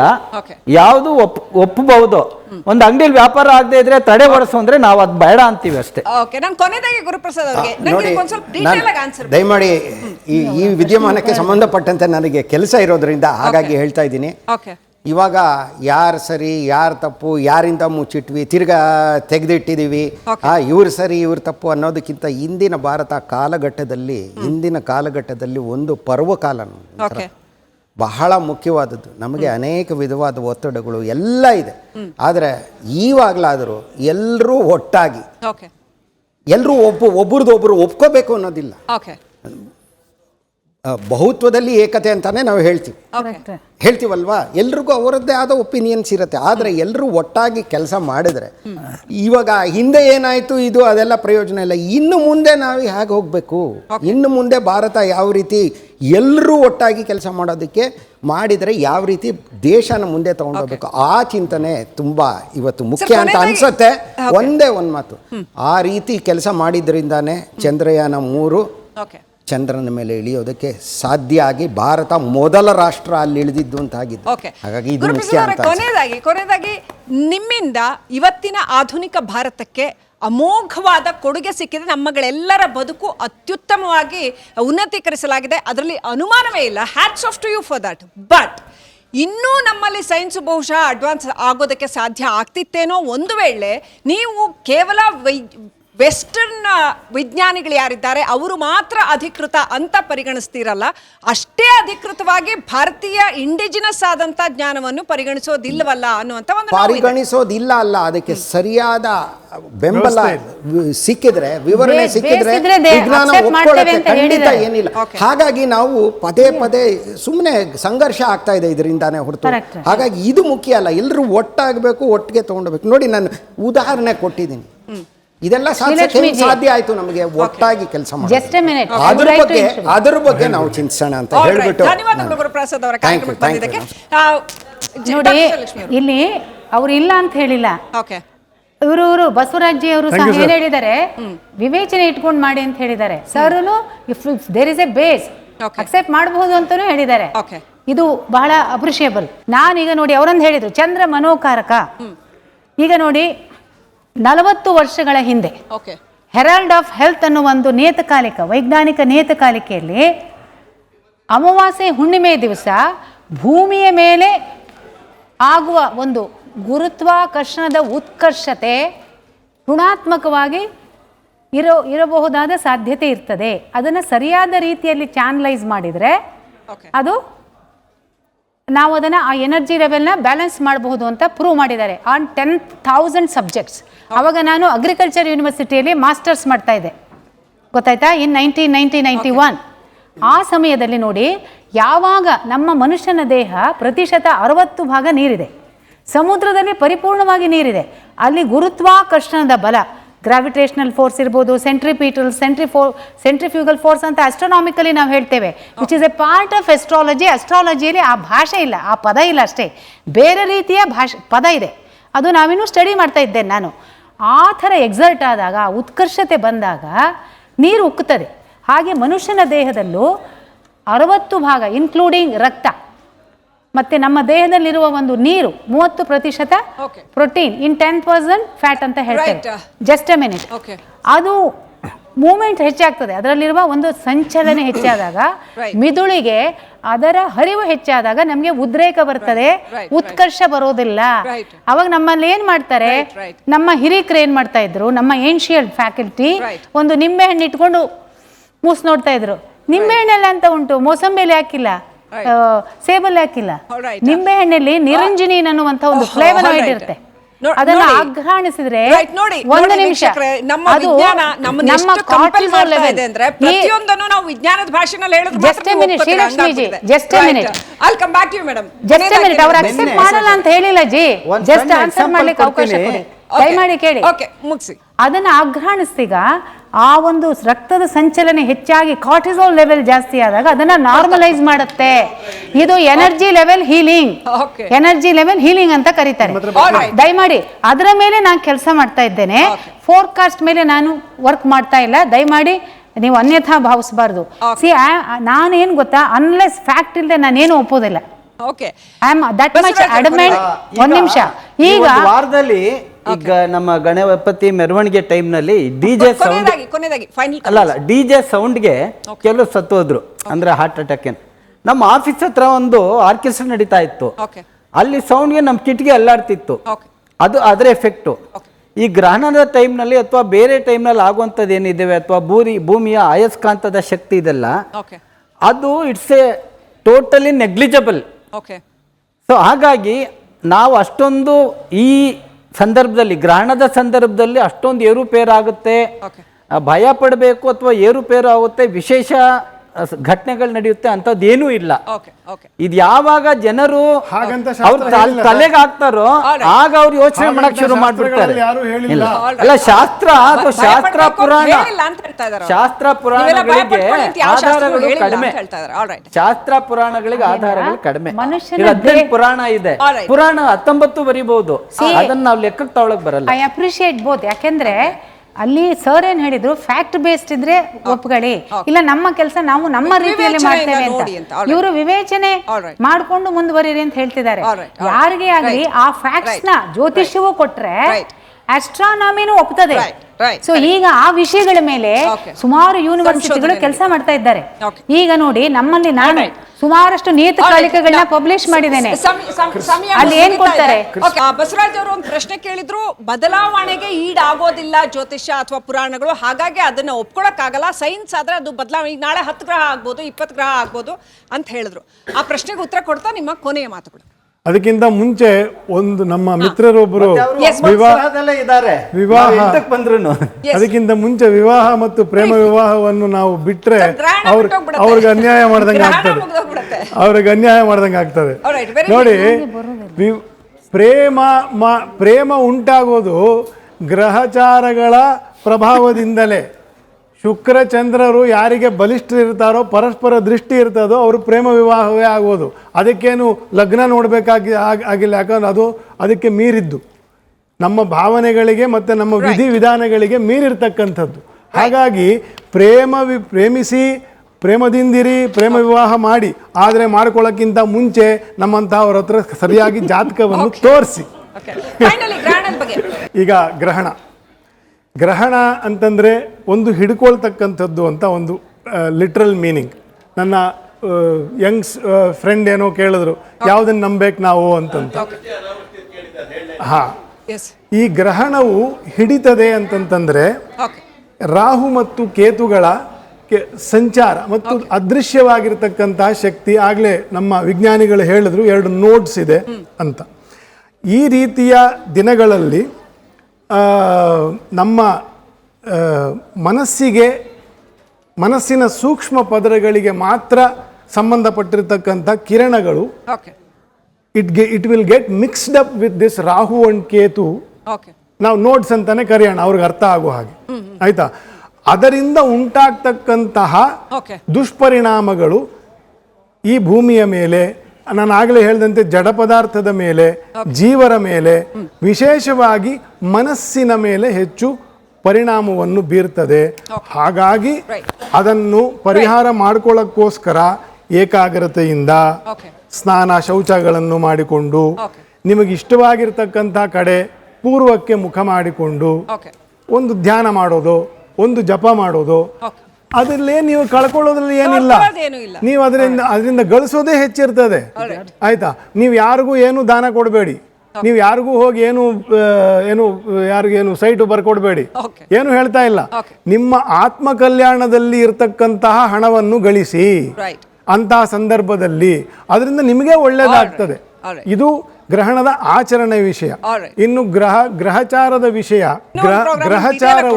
ಗ್ರಹಚಾರವು ಜಲರಾಶಿಯಲ್ಲಿ ಇರ್ತಕ್ಕಂತಹ ಶನಿಯು ಒಂದು ಕಾರಣ, ವಕ್ರಿ ಆಗಿರೋದು 2ನೇ ಕಾರಣ, ಸಪ್ತಮ ಪರಸ್ಪರ ದೃಷ್ಟಿ ಇರ್ತಕ್ಕಂತಹ ಕುಜನ ದೃಷ್ಟಿ ಇರ್ತಕ್ಕಂಥದ್ದು 3ನೇ ಕಾರಣ.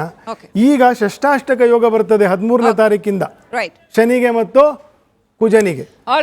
ಈ ಅಲ್ಲ, ಅವರೊಂದು ಪ್ರಶ್ನೆ ಕೇಳಿದ್ದಾರೆ, ಅವರೊಂದು ಪ್ರಶ್ನೆ ಕೇಳಿದ್ದಾರೆ.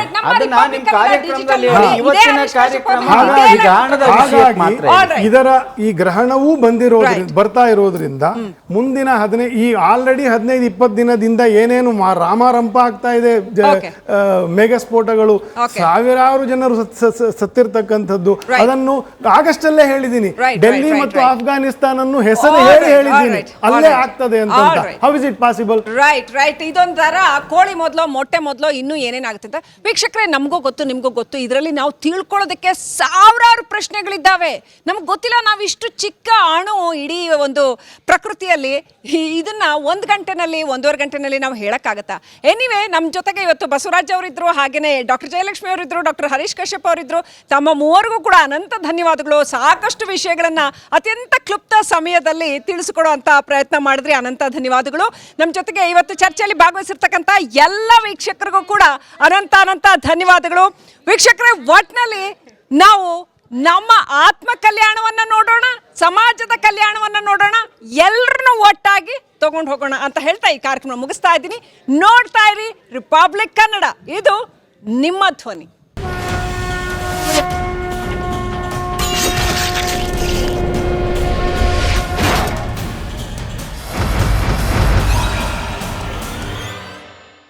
ಚಹಾದ ಸ್ವೀಟ್ ಟೇಸ್ಟ್ MDHT+ ನಿಂದಲೇ ಬರುತ್ತೆ. ಗಂಟು ಕಟ್ಟಿಕೋ. ಲವಂಗ, ಹಸಿರು ಏಲಕ್ಕಿಯಿಂದ ತುಂಬಿದ MDHT+ ಮಸಾಲೆ.